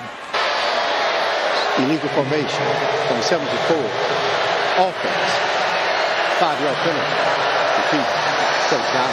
So that negates the play. Gain of 25 comes off the board, and a loss of 5 for App State. Chase Bryce gets a breather. Number 74, Anderson Hardy, the left tackle, is the one that was called, but it's zone coverage, and the middle of the field just parts because there's no receivers in the middle. Chase Bryce able to take advantage of it, and the quarterback, as you said, not known as a dual threat, but an adequate runner. He's done a lot of running the past 2 plays, though. Got to catch his wing. Adequate's very polite of you. Thank you. Appreciate that. Nate Noel, the new back, caught in the backfield. And no gain there, tackled by T.J. Johnson. Maybe one of those calls. We're on 1st and 15. Yes, you're trying to assert the run, but also you help your quarterback out a little bit. Just let him turn around and hand the ball off, regather yourself. Because we've seen him come up a little limpy a couple times. He's been hit all night, so he's obviously in a better spot, able to run. But you can kind of see that right leg a little slower than the other. Noel remains in the backfield, 2nd and 15. Bryce to throw, has time, goes right side, and that's incomplete, intended for Hennigan. Micah Abraham, nice coverage, no flag. Sean Clark wants a penalty, but watch the running back in the backfield, Nate Noel, a great blitz pickup to give Chase Bryce enough time to at least deliver this ball. It was a nice job of Noel, 5'10", 190 pounds, attacking the line of scrimmage, throwing the cut block, and giving his quarterback enough time, even though they weren't able to complete the pass. So this is a 3rd and long, 3rd and 15, big opportunity for the Marshall defense. Pressure shows. Noel with the ball, has a little space. And he's brought out by E.J. Jackson. That is a gain of 17. And a 1st down for Appalachian State. That will absolutely drive a defensive coordinator nuts. Well, in a clear pass situation, number 9, Jamari Edwards just doesn't keep contained on the outside. You got to keep that outside arm free, especially when you're man-to-man on the back end. That outside zone play is able to get to break contain, and you get the 1st down. It's Noel again off the left side, and a gain of 2. Abraham Beauplan brings him down. And on that last play, Jamari Edwards is thinking, all right, this is a pass down. This is a play where Chase Bryce is going to drop back to pass. I'm getting after the passer. He goes inside, and he ends up giving up the 1st down. Boot out of Bryce. Going to take a shot deep. It is picked off. Micah Abraham comes up with the interception. It has room to run. What a turnover when it was needed out of the Marshall defense, and Micah Abraham. 50-yard return intended for Corey Sutton. There is, however, a flag on the play. It's a lot of contact at the top of this route. I didn't see a flag at top, no. Yeah, I think it's on the return, most likely. Maybe down. Block in the back. Yeah, it's usually when you get it. Those defensive guys, they get a little anxious when you get a turnover like that. Check out down the field. I don't think that's pass interference at all. You've got hands on both sides. And I think there's a little bit of embellishment on Corey Sutton's part. And you see the backside. The result of the play is an interception. During the return, personal foul, illegal block below the waist. Number 9, return team. 50-yard penalty from the spot of the foul. 1st down, Marshall. So the interception stands. Jamari Edwards flagged for the illegal block. Takes a little bit of the sting of the interception off. They're going to move it back. They're going to move back that 15 yards in the penalty. But a big turnover for Marshall's. App State started the ball at the half. They'll get the ball down 1.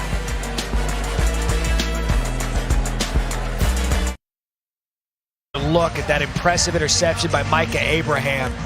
And a great catch, Roddy, to become the receiver and get that turnover. I mean, the way he flips his hips, catches it with his hands, it's fantastic by the defensive back. And even though there's hand checking on both sides, the receiver and the defensive back both have their hands on each other.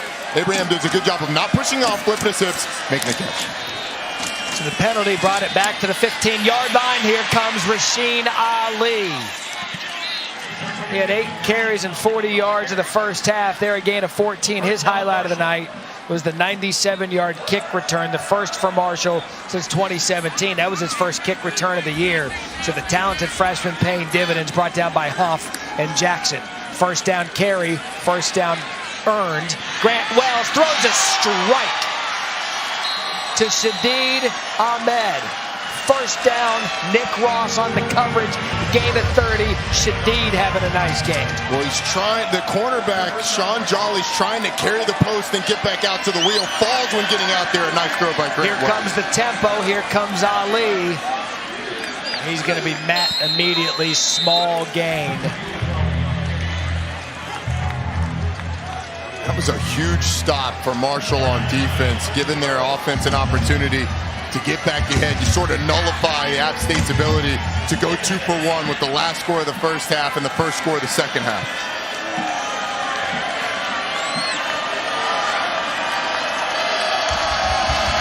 Second and 8. Wells, plenty of time. Takes a shot downfield. The official throws his hat. That was intended for Willie Johnson. No flag on the play. Great coverage there by Sean Jolly. Taking the shot. Nice job of Jolly stacking the receiver.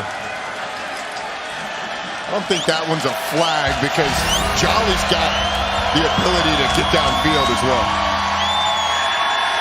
We saw Sheldon Evans earlier in the game. There he is there, and a gain of 2. He's going to bring up a 3rd and long.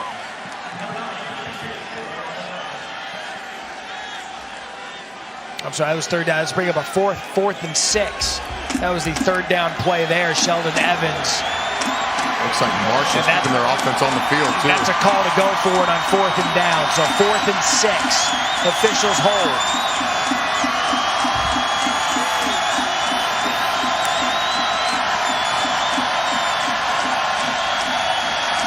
They're going to have to play hurry. Clock They're going to get this play off. Down to 5.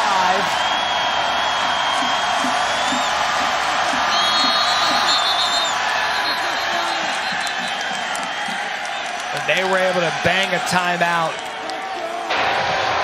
Marshall has taken their first timeout of the half. With 1 second left on the play clock. On the field. So Charles Huff able to get the timeout in. So 4th and 6. First big decision for Marshall here in the second half. Down 1, 21-20. A NFL countdown before he faces Patrick Mahomes. One-on-one with Chargers quarterback Justin Herbert. Plus Randy ranks the week's best catches in You Got Mossed. This crowd viewing this game knows who that Moss is well. Week 3 countdown, 10 a.m. Eastern, ESPN. And the ESPN app. And in Monday Night Football, we knew the NFC East was wide open coming into the season. Through 2 weeks, guess what? Still wide open. Eagles and Cowboys will have a lot to say about that. So out of the timeout, Coach Huff decided to go for the 46-yard field goal attempt. Shane Chuchi, the Fresno State transfer, on. Snap clean. Kick on the way. And what do we know? Chuchi just comes in and says, you know what? I'm going to go ahead and split that for 46 yards. Charles Huff loves it. He's fired up at his kicker, making the long field goal. He knows points are important here. You and I were going back and forth. Shane Chuchi did not have an attempt on a field goal this year, but absolutely drills the 46-yarder. And that's what we were talking about. That nothing to show of Chuchi on the stat chart, but tonight they're riding that Chuchi train. Because that's 3 field goals tonight. You got a left-handed kicker, and you've got the lead 23-21. Yeah, he has been money today. And, you know, 4th and 6. Charles Huff obviously thinking about it, but a lot of confidence in his kicker, Shane Chuchi, who was 7 of 10 last year, but did not have an attempt coming into this game. What does that do for your offense? Get it. What does that do for your offense when you know you've got a kicker from 46 yards out? You can get that in and get the lead back. Matt Berry, Roddy Jones, Harry Lyles Jr. We've been due here on Thursday nights for some fun. Opened up with Boise State, UCF in week 1 of the Gus Malzahn era. And then tonight we've got a rivalry that dates back to 1985. A couple of programs who back in the Division I AA days, now FCS, we're getting after it. And they are every bit of part of the FBS fabric now. Both these proud programs. 23-21 here midway through the 3rd quarter. Appalachian State Sean Clark told us their expectations, double-digit wins, conference championships. They win last week 44-10. Coach Clark goes home and he's down and he's in a bad mood. And he's playing pool with his son, I believe his 9-year-old son. And his son looks at him and is like, Dad, what's wrong? You won by 34 points. That's the expectations that they have. He said it put it all in perspective. He had a completely different outlook on the win after that.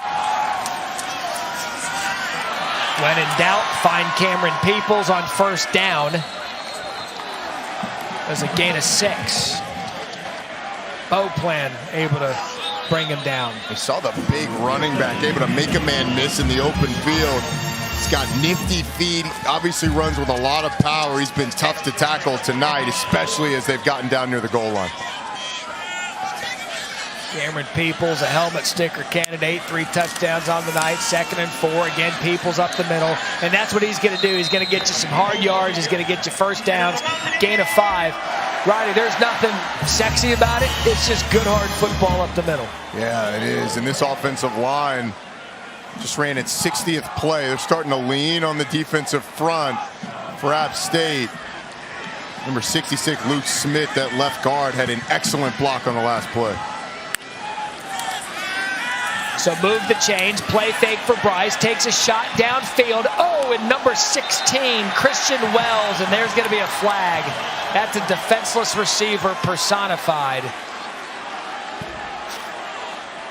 That's E.J. Jackson. I don't know if it's for pass interference because of Gilmore guarding or grabbing the hand. I think it's good. I think the hit is good on the back end. Yeah. So you don't think it's going to be a look at targeting? No, I don't think so. I think he's going to be pass interference because of grabbing the hand by Stephen Gilmore.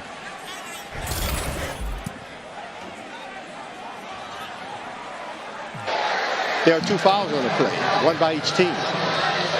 Hold, number 51, offense. Pass interference, number 3, defense. The foul's offset.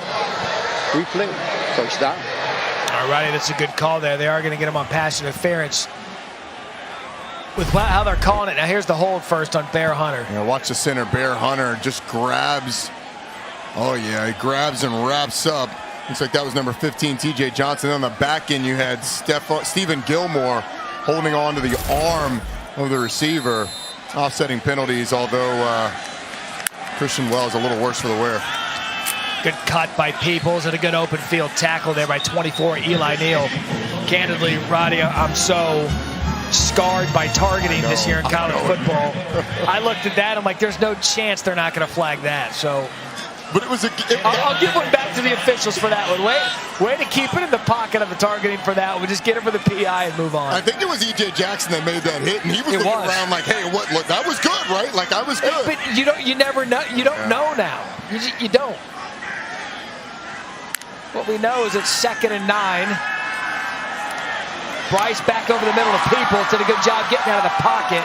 His running back settled there in the middle of the field, and that's going to be good enough for a first down for Appalachian State. Beauplan brings him down to the tackle. It's a good job of Cameron Peoples just working to make himself open, available to the quarterback.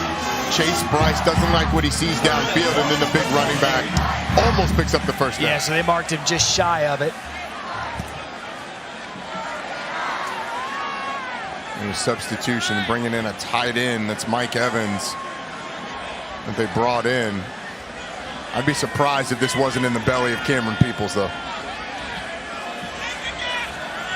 So 3rd and short.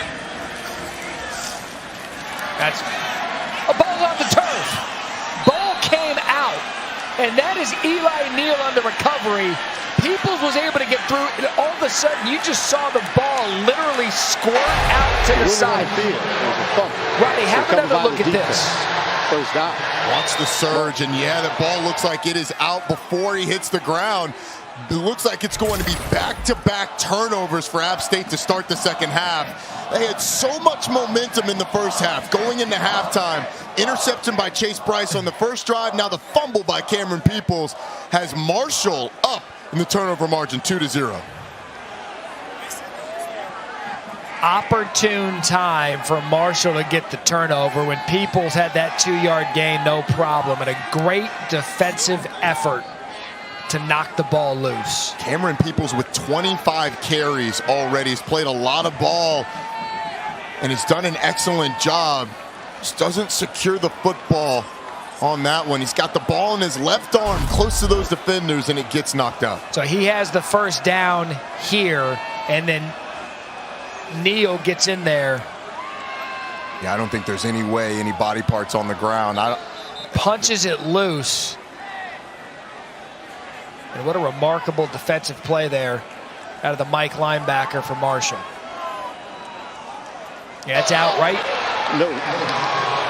First down, Marshall. Yeah, it's out. Yeah. I think he's on, if anything, he's on the back of his offensive lineman, but nothing's touching the ground. But when you think of that, too, sometimes in those bang-bang runs, you're not seeing too big of an effort to get the ball out because it happens so quick. So here we go. Now we're going to get the review. that makes sense. We just had the review. We just had the review. We could call down and let them know. We could throw an IFB in the official's ear. That's perfect. He could listen to the broadcast and get the reviews. All right, so we know that it's a fumble. We expect it to be a fumble. We're going to step aside while they confirm that it's a fumble. West Virginia. It was a fumble. Marshall starting in App State territory. 2 turnovers tonight. Timely turnovers. 1st and 10 now. 5:31 left in the third. Ali, the man in motion. Wells sets his feet, avoids the rush, over the middle, throws a strike to Ahmed, and a big game for Shadid Ahmed, and a first down gain of 23. It's a great job of maneuvering in the pocket by Grant Wells. Ahmed comes from the opposite side, and he gives enough time to work into a soft spot in that zone. A great delivery for a big pickup. Here comes tempo, fake to Ali. It's Ahmed again, makes a couple of men miss. Brendan Harrington brings him down at a gain of 9. Like we got an injured Mountaineer on the field. Sean Jolly, the corner, is grabbing at that left arm.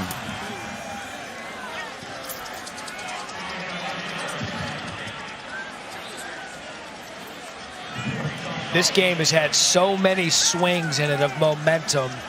And as we sit here now, 5:02 left in the third quarter, when you account for the total yards, App State 313, Marshall 312. It's as even as it gets, scorecard statistically. Charles Huff trying to come in here, first-year head coach, running back coach at Alabama's built this thing in the Nick Saban model of we are going to do things disciplined, we're going to do things the right way. He is so disciplined with running this program, you would better have your shirt tucked in. Which is kind of ironic because his shirt's not tucked in right now. Right. First play of the game, Kendrick Sartor, the right tackle, didn't have his shirt tucked in. First play of the season, yanked him off the field. Yep. Boy, tuck in your shirt. And that's the discipline that it takes to run a successful program. Discipline from top to bottom. Discipline in the details. Look, having your shirt out or in doesn't affect how you play on the field, but what it does affect is your attention to detail on a down-in, down-out basis. He said, if I can't trust you to do the little things, how can I trust you on the field? Yep. Old school mentality. So 2nd and 1 here. Ali the back. The fake. Wells has a blocker. That's a good design play and a first down. How about the block there by Devin Miller for a gain of 7. Dante Small brings him down. We haven't seen a lot of design runs from Grant Wells, but they throw this one in here. You wrap the tight end around, get a nice block on the outside, and get your quarterback one-on-one with Dante Small, the corner. If you're just joining us, Marshall in the first half had 2 of these opportunities, 1st and goal, that led to just field goals. Can they capitalize? Ali lowers his legs, gets a push. That is a thundering herd into the end zone. Rashid Ali uses the blocks and punishes his way in. There's a flag on the play.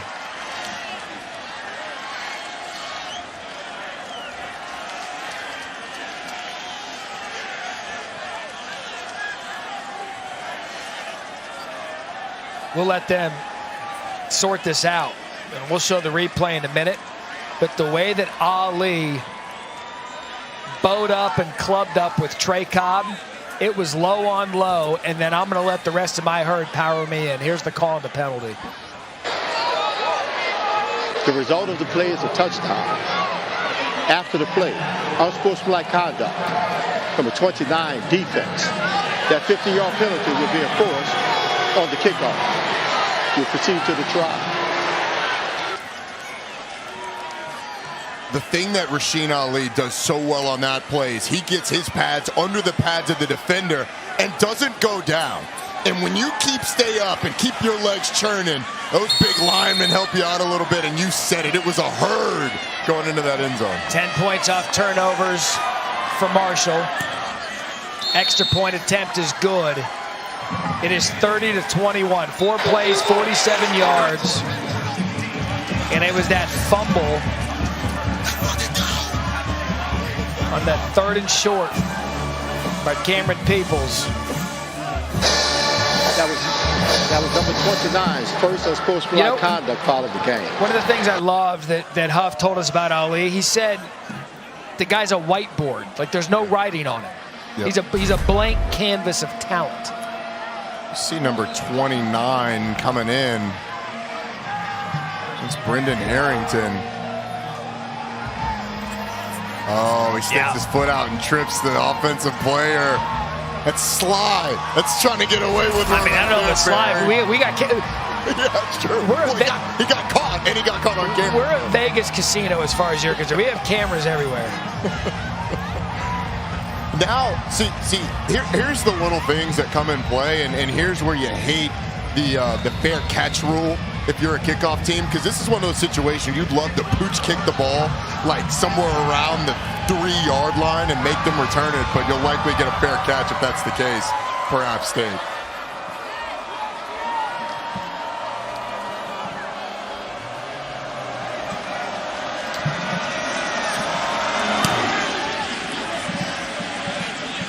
That kick's going to go into the end zone, so a couple of turnovers for Chase Bryce and this App State offense. He's got the 1 interception. Peoples coming off the fumble. They've seen 10 points score off of it. Look, I'll tell you what, if the rest of the college football weekend is set up like this, we're in for a good one. Saturday night, we also have some fights, 2 title fights, in the return of Nick Diaz to the Octagon. Takes on the former champ Ruthless Robbie Lawler to highlight UFC 266. To order in English and Spanish, go to ESPN+.com/PPV prelims on ESPN News and ESPN Deportes. 1st and 10, play fake for Bryce. Has time, gonna take a shot. Flag down early, was headed for Sutton. I think this is gonna be a hold on E.J. Jackson.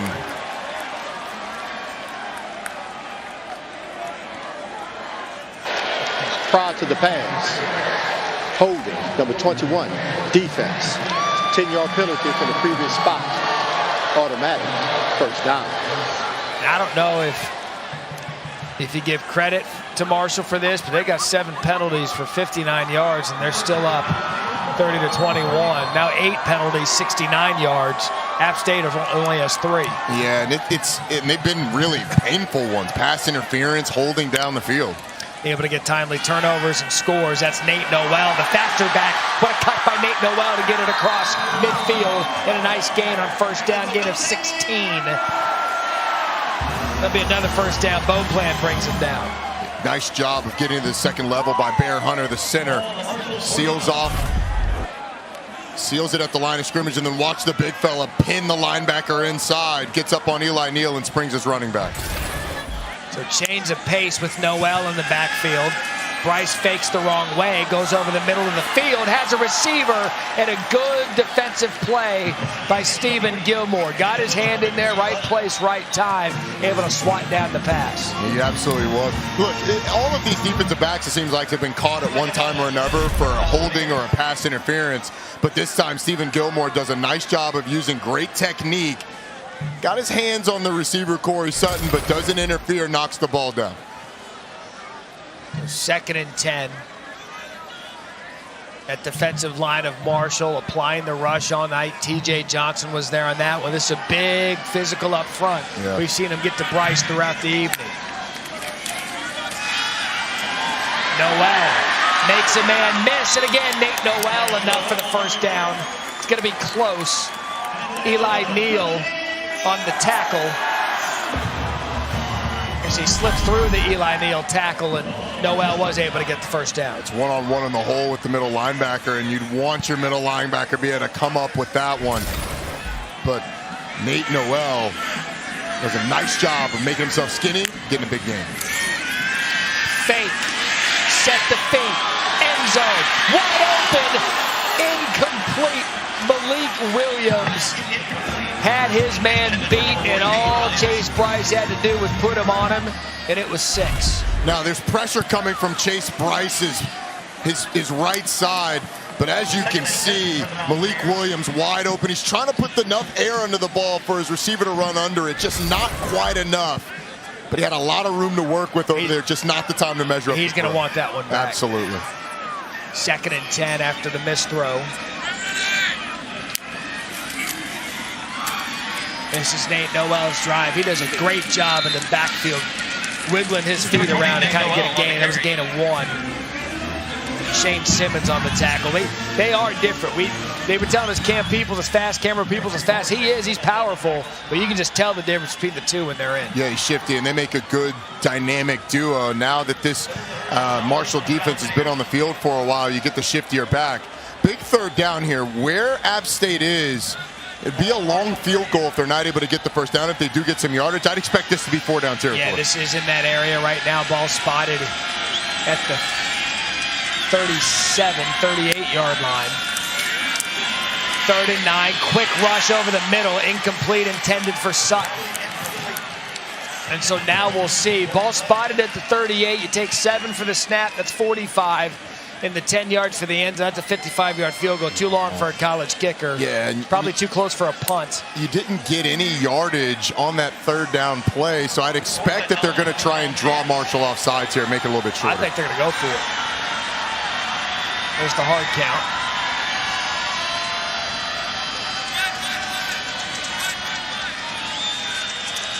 Give these Marshall defensive backs, you got to plant your feet right at that 1st down marker.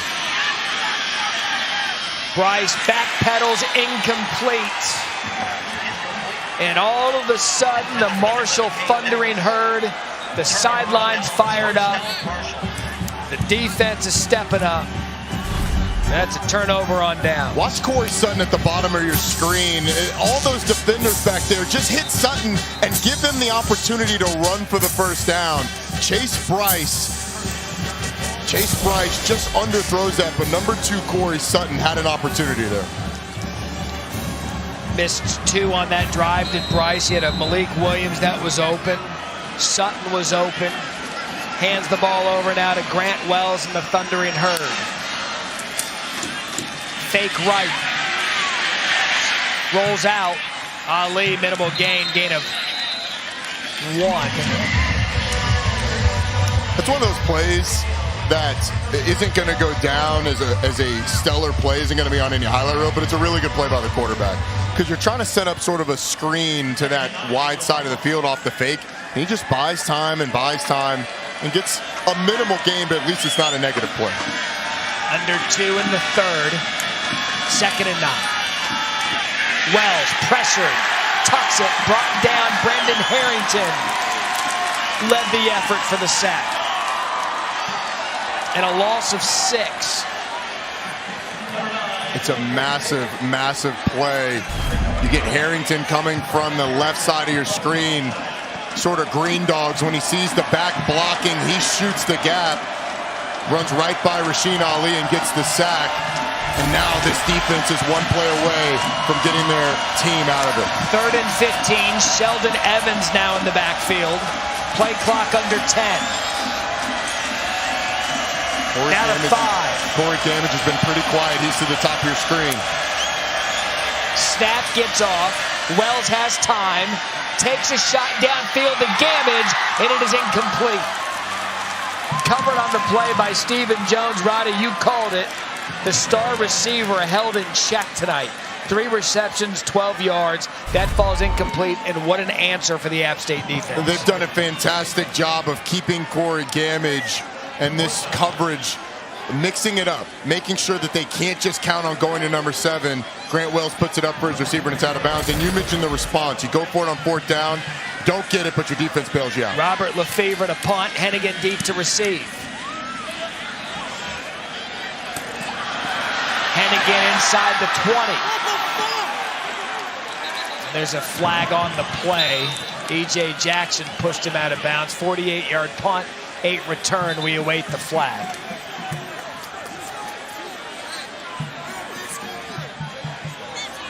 Let's go. 11 penalties in all tonight. Towards the end of the run, you saw what looks to be a block in the back. We'll see if that's what they call. Right there.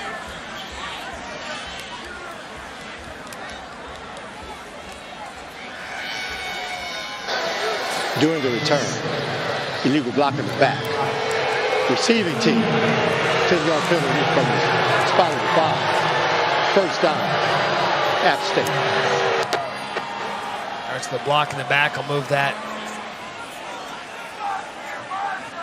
back 10 yards. 1st and 10, 50 seconds left, and what has been an entertaining 3rd quarter of what looks to be an entertaining football weekend. Half the distance to the goal. 1st down, App State. I'll tell you what, partner, looking at that slate, first off, it's obviously exciting, but second off, if you like what we've got going on here tonight, you are going to love tomorrow night. Wake Forest at Virginia. Both of those offenses really good. Brennan Armstrong, the quarterback for Virginia, leading the world in passing right now. And Brad and Chad are leading the world in shirtless celebrations. It's cold over there, too. It might be down in the 40s now. Yeah. It's at least in the 50s. 1st and 10, penalty brings it back to the 8-yard line. Bryce to throw. Hits the man coming across the field. That's Hennigan. Hits him in stride. And after a little bit of momentum, we'll see where they give him his forward progress. Micah Abraham led the way. Tell you what, you got to like the toughness of Chase Bryce. He's faced some adversity. He's kind of limping around a little bit. He's gotten hit a lot in that 1st half and in the 2nd half, but he's come out and just continued to throw the ball around the yard. The passing yardage isn't gaudy, but he's been pretty efficient with the exception of the interception. They give him the 10 for the 1st down. Nate Noel stays in the game. Haven't seen people since the fumble. JoJo Evans forces him out of bounds after a gain of 5. And if I'm Sean Clark, this is Nate Noel's game the rest of the way because he looks fresh. He does. That App State or that Marshall defense has been on the field for 72 plays going into the 4th quarter. I want my back that's fresh, got those fresh legs running around the edge against this defense.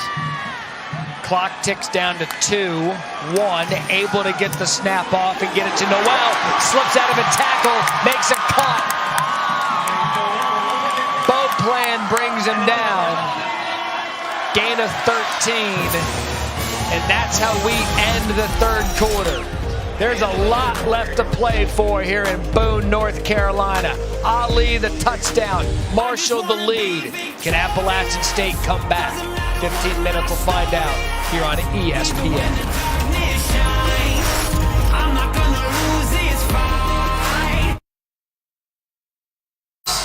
App State, if you come back tonight, you may be on that college game day short list come week 8 when you play Coastal Carolina. What a game it has been, 30-21 as we begin the 4th quarter.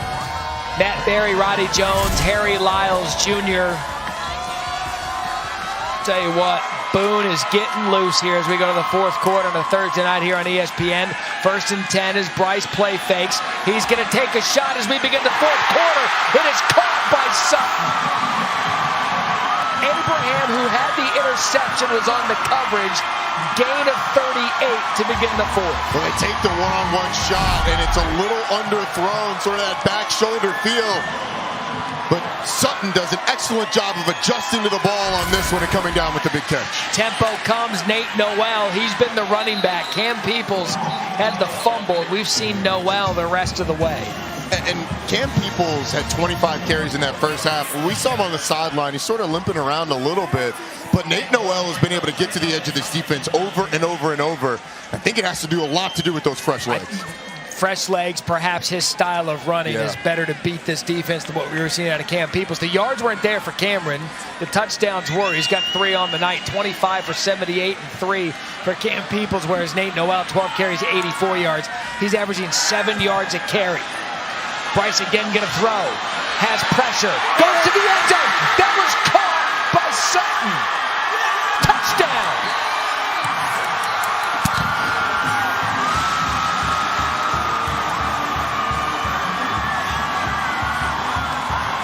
How's that for a start to the fourth quarter?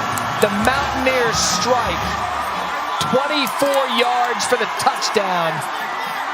Corey Sutton back-to-back catches. Have another look at this. Well, the throw is fantastic from Chase Bryce, and although he doesn't catch it directly in his hands, he does catch the ball, and he's out of bounds. That one's going to come back. But an excellent effort by Corey Sutton. Oh, that left foot, that back foot is in the end zone. Does he have control? Does he have control is a great question, because the ball hits sort of off this face mask. Does he control the ball when that left foot's down? I don't think he does. I agree with you. I don't think he has control until that right foot comes down out of bounds. This one's going to be close, though. But again, call it a score on the field, knowing that you have the ability to review. Was his left foot down? Yes, but it was the control that the replay official will watch tonight. Our replay official, Steve Barth.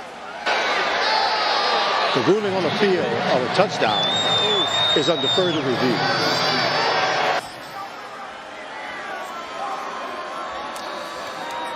Now, for some people out there, that touchdown might be big in the grand total of things.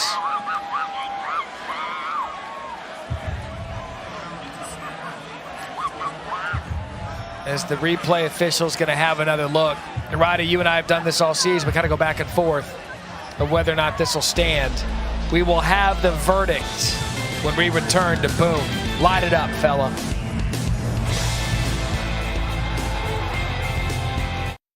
Barry, Roddy Jones back with you. Roddy, the touchdown call has been confirmed.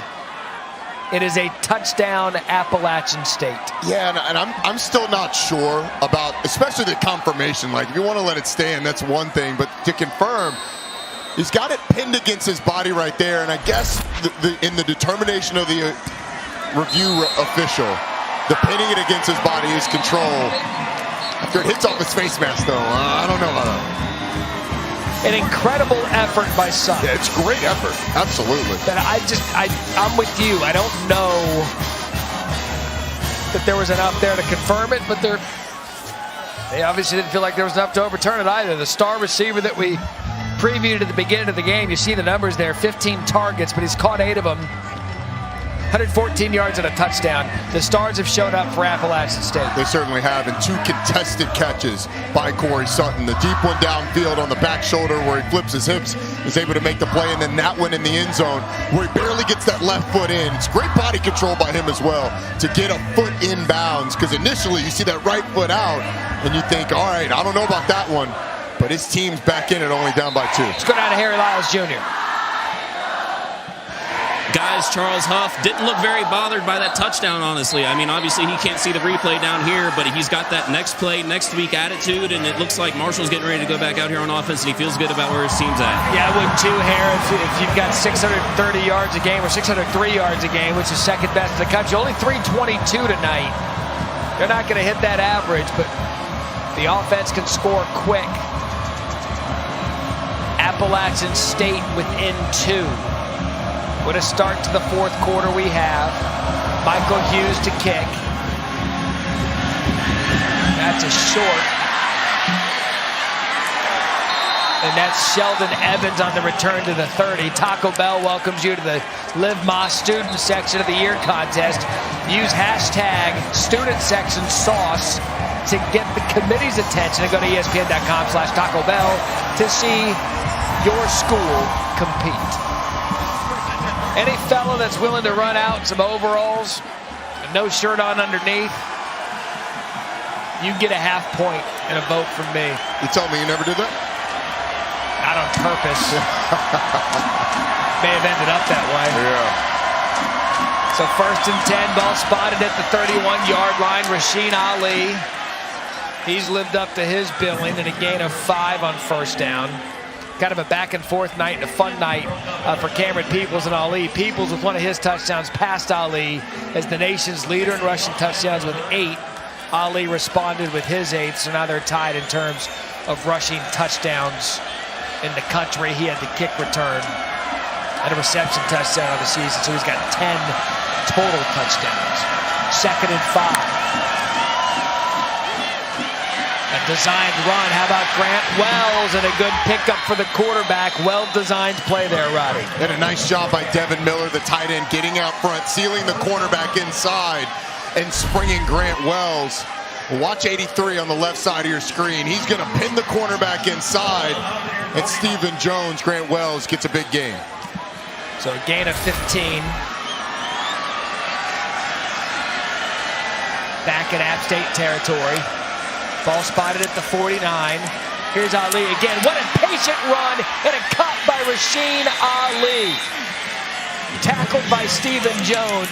That is a big-time running back with that cut in the hole to spring him for 16. Well, he presses the front side of this zone play. Press, press, press until that linebacker gets sealed by number 55, Alex Millett, the center, and then he cuts it back. If you cut that back earlier, the linebacker makes the play because the block's not made. That's the maturity of a running back. Ali taking advantage of this national audience. If you didn't know before tonight, you sure do now. Able to get to the outside and a gain of 2.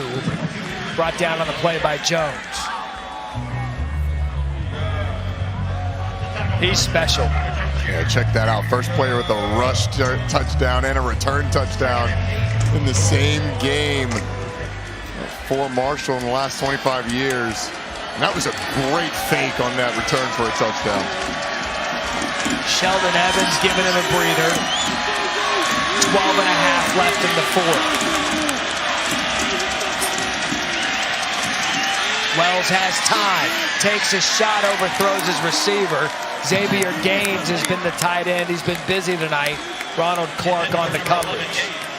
I like Marshall slowing it down a little bit. That defense has been on the field a lot during this game. It's been a weird day for the offense. Only 50 plays so far. But Grant Wells in this offense is going to have to keep the gas on. They're going to win this game because that App State offense looks good. Right now, it would be a 48-yard field goal. 3rd and 8. Big moment in this game. Designed run for Wells. And he's going to get the first down. Kind of skipped there at the end. I don't know if that was an injury or just a misrun, but a designed run, quarterback draw, gain of 11. That's a good ball play right there and a good call. It's an excellent ball play. You get a twist on the backside. The linemen do a good job of letting him run by. I think Grant Wells kind of got caught in between wanting to make another move and not. He thought about it and he was like, no, I'm going to get out. He's running there. He's like, I'm an athlete. I'm an athlete. Actually, I'm a quarterback. Get the hell out of bounds. Yeah. Exactly. Under 12 now, ball at the 20, 1st and 10. Ali wasn't even looking. Miscommunication there. Brendan Harrington kind of in the way to muck that thing up. Yeah, and clearly a pass slightly, very slightly forward. Emphasis on slight. Oh, yeah. I mean, we're talking about like maybe a yard forward. It doesn't matter how far forward, as long as it's not backwards, you're good.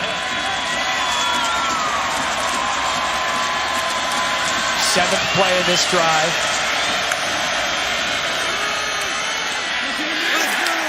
The defense all over Ali for a gain of 1. Jalen McLeod on the tackle. Jalen McLeod's been all over the place. He's done a nice job of this App State defense so far. On the backside, reading the play. Roddy, you pointed out the tempo here. Marshall's been all gas, no brakes for the entire game. Now, 3rd and 9.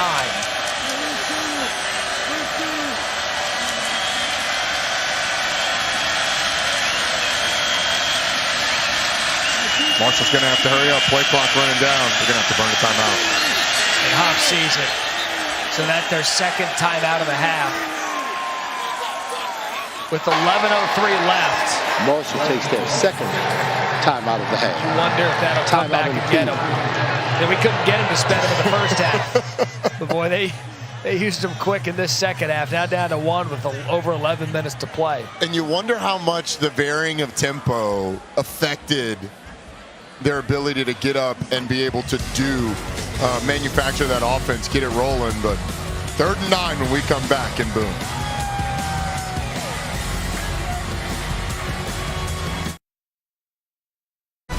ESPN Thursday Night College Football is brought to you by Chick-fil-A. Try the Grilled Chicken Club sandwich today. And Goodyear. Discover the possibilities. Goodyear. More driven. Some coaches stay for a whole pot of coffee. Some coaches stay for a cup of coffee. And some coaches don't even finish the cup. Either way, Appalachian State, a proud program. Former player Scott Satterfield. You saw him, Sean Elliott.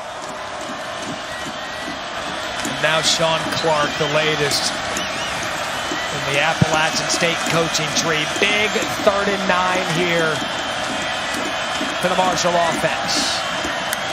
Have not called Corey Gamage's name in quite some time. Ali sneaks out of the backfield. It's thrown to Xavier Gaines, and he does not pick up enough for the first down. Looked as if he had Ali out of the flat. Either way, it's going to be a 4th down. And we're likely going to see Shane Chucci again for his 4th field goal of the night. They were trying to hit Rasheen Ali up the sideline on a little wheel route, but they did a nice job of playing it. And because of the pressure, Grant Wells has got to dish the ball underneath. And we get a little more Chucci in our life. Who doesn't need that? 32-yard field goal attempt. And it's that Chucci train misses. Sean Clark loves it. He was automatic tonight. So you saw Charles Huff explaining to the referee, begging the referee, saying that there was a player lined up over the center, and you saw one of the officials trying to scoot him over. I don't think he got there. So Charles Huff may have a gripe. Nonetheless, Sean Clark's defense comes up big again. How many times has Marshall gotten in the red zone? The defense has come up with a stop. And you see Charles Huff. He's lined up over the center. You can read his lips, yeah. Yep. If the guy's lined up over the center, he can't do that. And he's right. And the official saw it and was telling the guy to scoot over. Nonetheless, no call made. Chucci misses. App State down 2 with the ball. 10-17 left. It has been all Nate Noel. And the quick back picks up 9 on 1st down.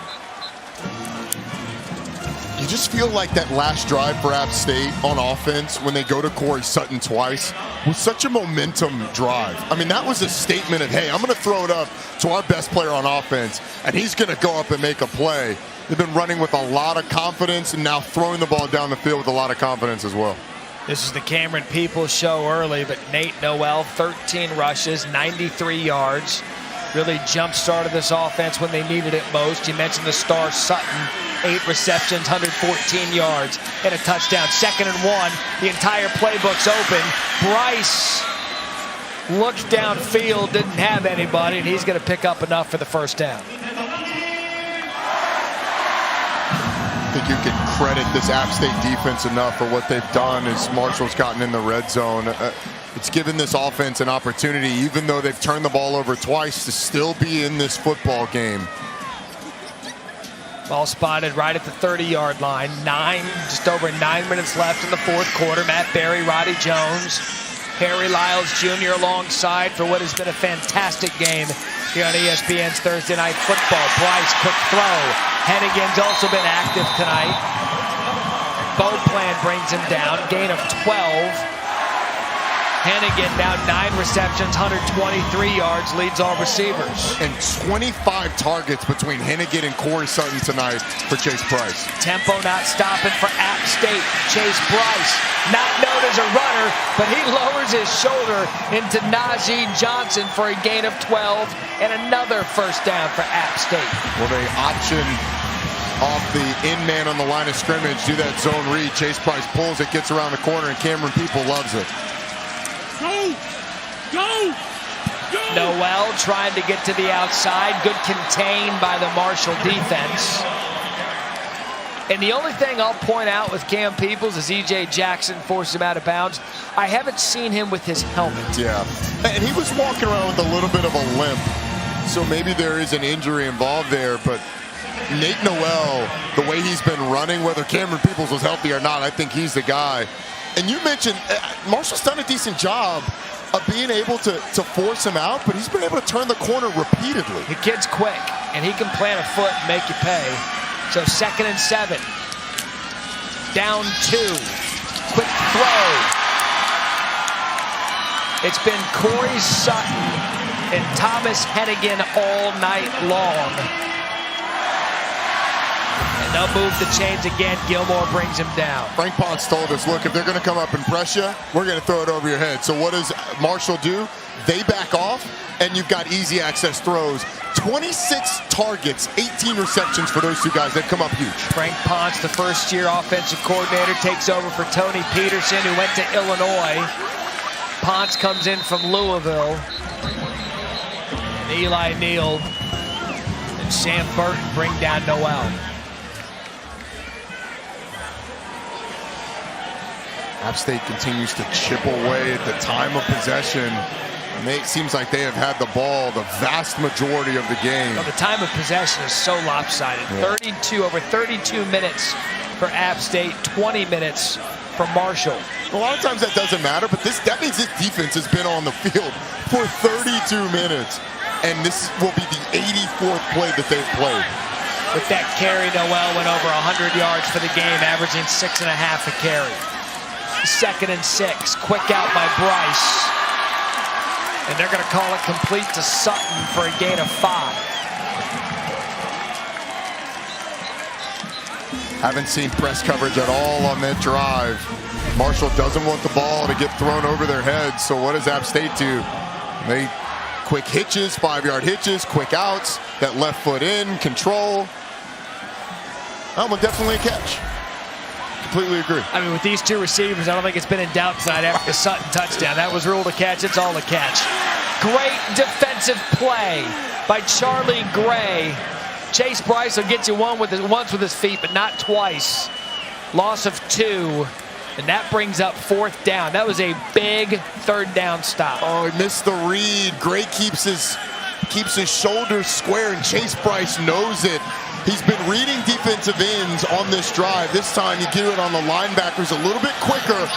Chase Bryce pulls and gets tackled in the backfield. Chandler Staten on for a 45-yard field goal attempt to take the lead. Snap clean, hold clean, kick, good. How about this back and forth in Boone? The Mountaineers take the lead 31-30 with 5:45 left. Roddy Jones. That kick was big for the score. It was big for others, and it's a big finish in Boone, North Carolina.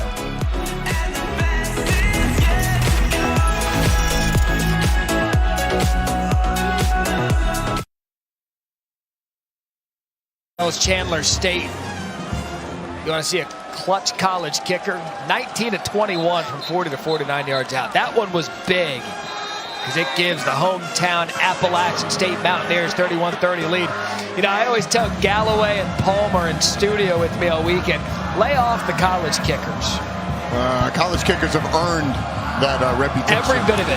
Every bit of it. But Chandler Stanton is doing his job. Chandler State, he didn't get picked on for this week. No. All right, so good field position for Marshall. It's a gain of 21. I tell you what, if this game is any indication of what we're going to deal with this weekend for college football, it's going to be fun. Couple of games to watch tomorrow night. Wake Forest in Virginia, 7 p.m. Eastern, ESPN2. But I'm going to tell you, watch out. Hugh Freeze has Liberty 3-0 again with Malik Willis at quarterback. They're taking on Syracuse, 8 p.m. Eastern, ACC Network. Always fun watching Hugh dial up ball plays for Liberty. Matt Berry, Roddy Jones, Harry Lyles. What a finish we have here. Boone after dark. 31-30. Rasheen Ali, the fake. Pass tipped, incomplete. It was intended for Gamage. We hadn't heard his name in a while. No, we have not. They've done a nice job with Corey Gamage. He lines up to the boundary side of a lot of these 3-by-1 formations, and Stephen Jones lined up one-on-one against him.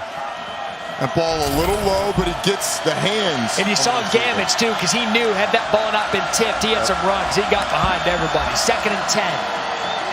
Wells off his back foot to the sideline, complete. Willie Johnson. Stephen Jones on the coverage and a gain of 9. Now it opens up everything for you on 3rd down. The run with the running back or the quarterback run as well. Give it to Ali, moves the chains, 1st down Herb. And a gain of 2. And Marshall slowed down the tempo a little bit on that last drive. I think a lot of that to give their defense a break. But they operate best when they are going fast. They've gotten in a rhythm in the first half with that tempo.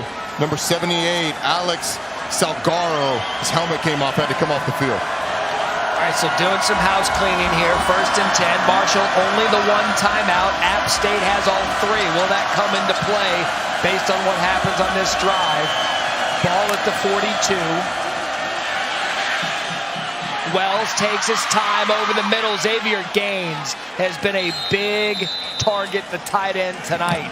He's their leading receiver. We knew coming in, Charles Huff loved this guy, said you really get an idea of the middle of the defense with a good tight end and make 5 receptions, 104 yards for Gaines. Well, they've paid so much attention to the outside receivers that middle has been the place where they've had the most success. Harrington missed a big tackle.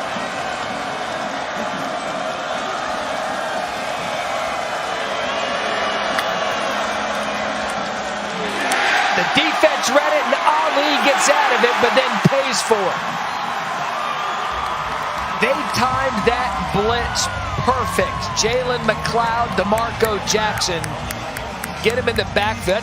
That's a loss of 6. I think it's Brendan Harrington coming off the backside that initially tries to get Noel's, not able to get him. It actually would have been better for Marshall.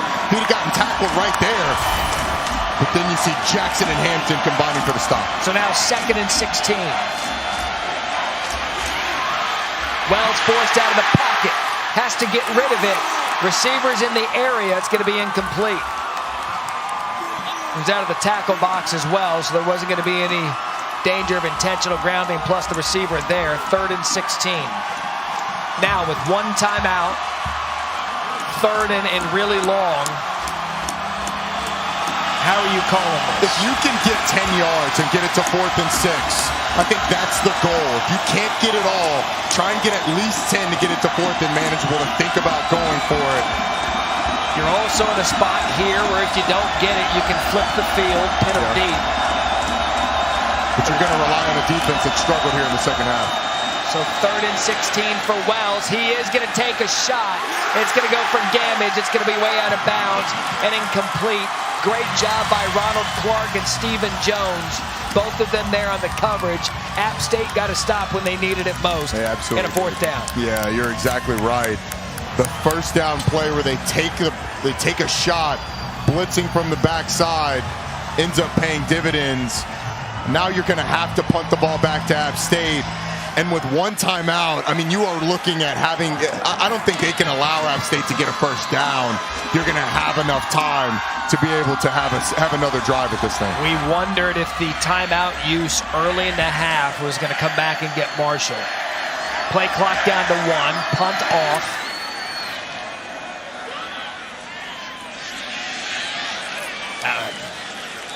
A little too risky for Thomas Hennigan, probably for the coaching staff liking. I'm not a coach, I'm not a player, I'm not a dog in a fight, and I was wondering what he was doing. Either way, it was clean. 4 minutes left. App State up 1.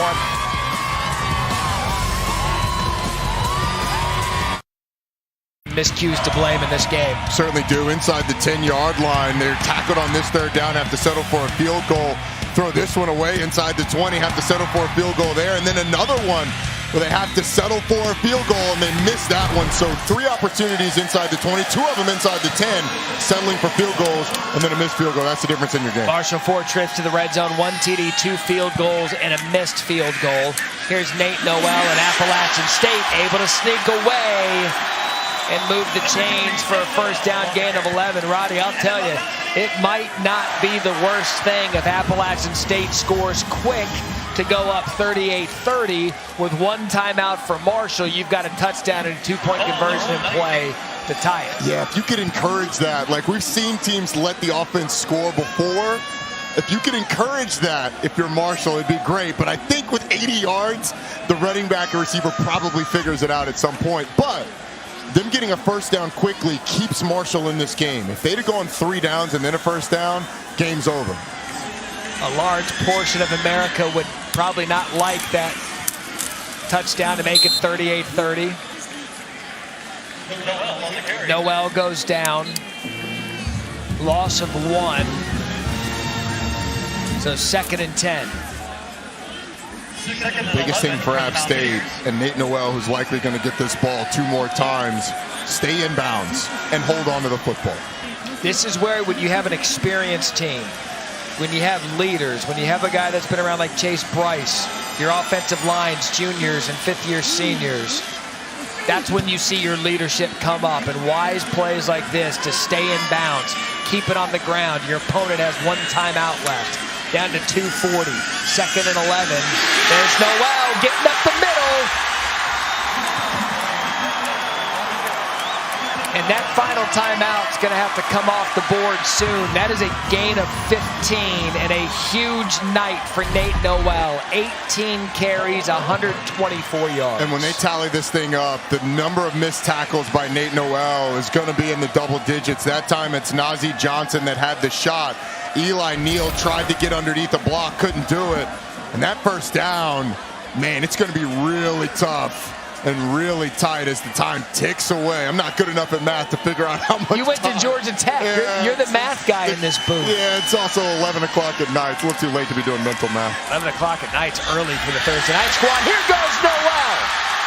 You might as well let him score. Can he break the hearts?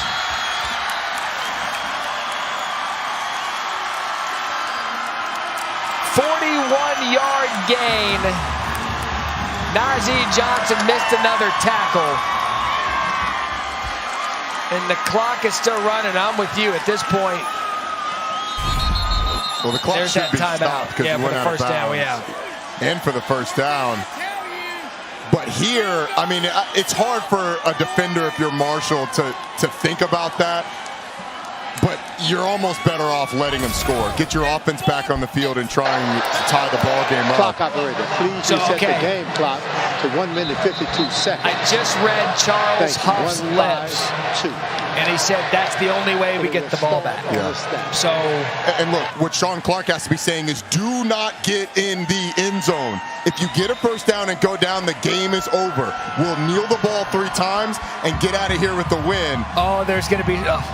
there are so many sides of this. Who's going to be happy? Who's going to be angry? Who's going to win the game? Let's check out tonight's passing spotlight, brought to you by Dash Pass.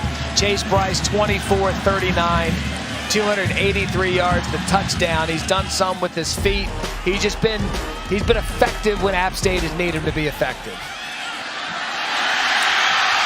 Is he going to go? He's going to go down. Nate Noel is going to go down. It's great coaching by Sean Clark. And Marshall made it too obvious. You can't stand there and watch him. You have to pursue. You got to make him think about it.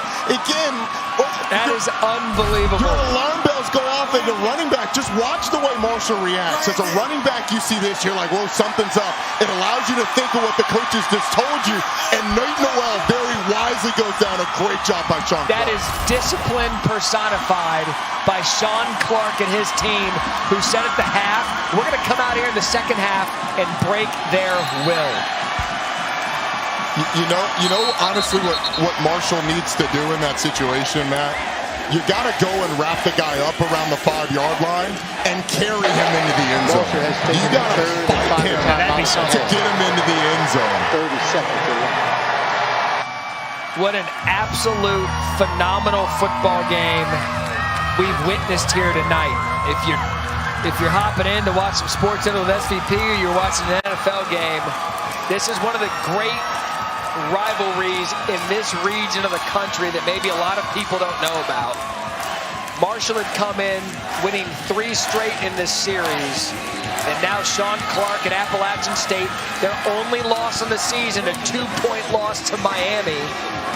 And here they are, a minute 11 away from getting out of here with a win. It's an App State team that won 4 straight championships in the Sun Belt. Last year, they were not able to do that. Real quick, let's take a look at this week's college football rankings brought to you by Goodyear.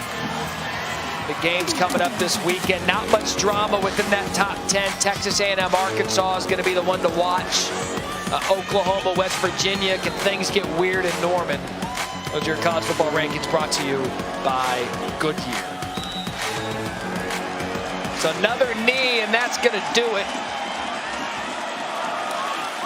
for Appalachian State to get them the win tonight.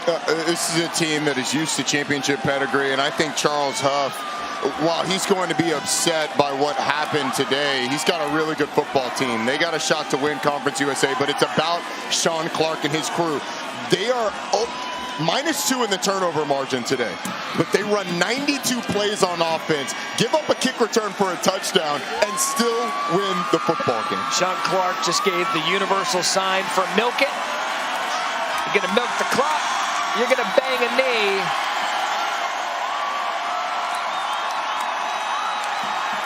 And App State is going to finally get their win over Marshall. What a hard-fought game out of the Mountaineers, both Marshall and the Mountaineers. Give both of these teams credit. Came in here to Boone, expected a good one. And we got 4 quarters of it. Roddy, your final thoughts? Well, both of these teams, what a game, first of all. Both of these teams setting themselves up for excellent season. And I think a lot of respect between those 2 football coaches. You can see it. Marshall, hold your head up high. But what a win for App State. He was entertaining from start to finish. For Harry Lyles Jr., Roddy Jones, I'm Matt Berry.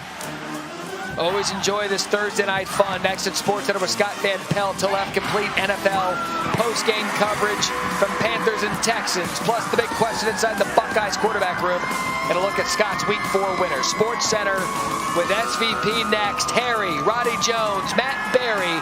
App State gets the win in Boone, 31-30. Folks that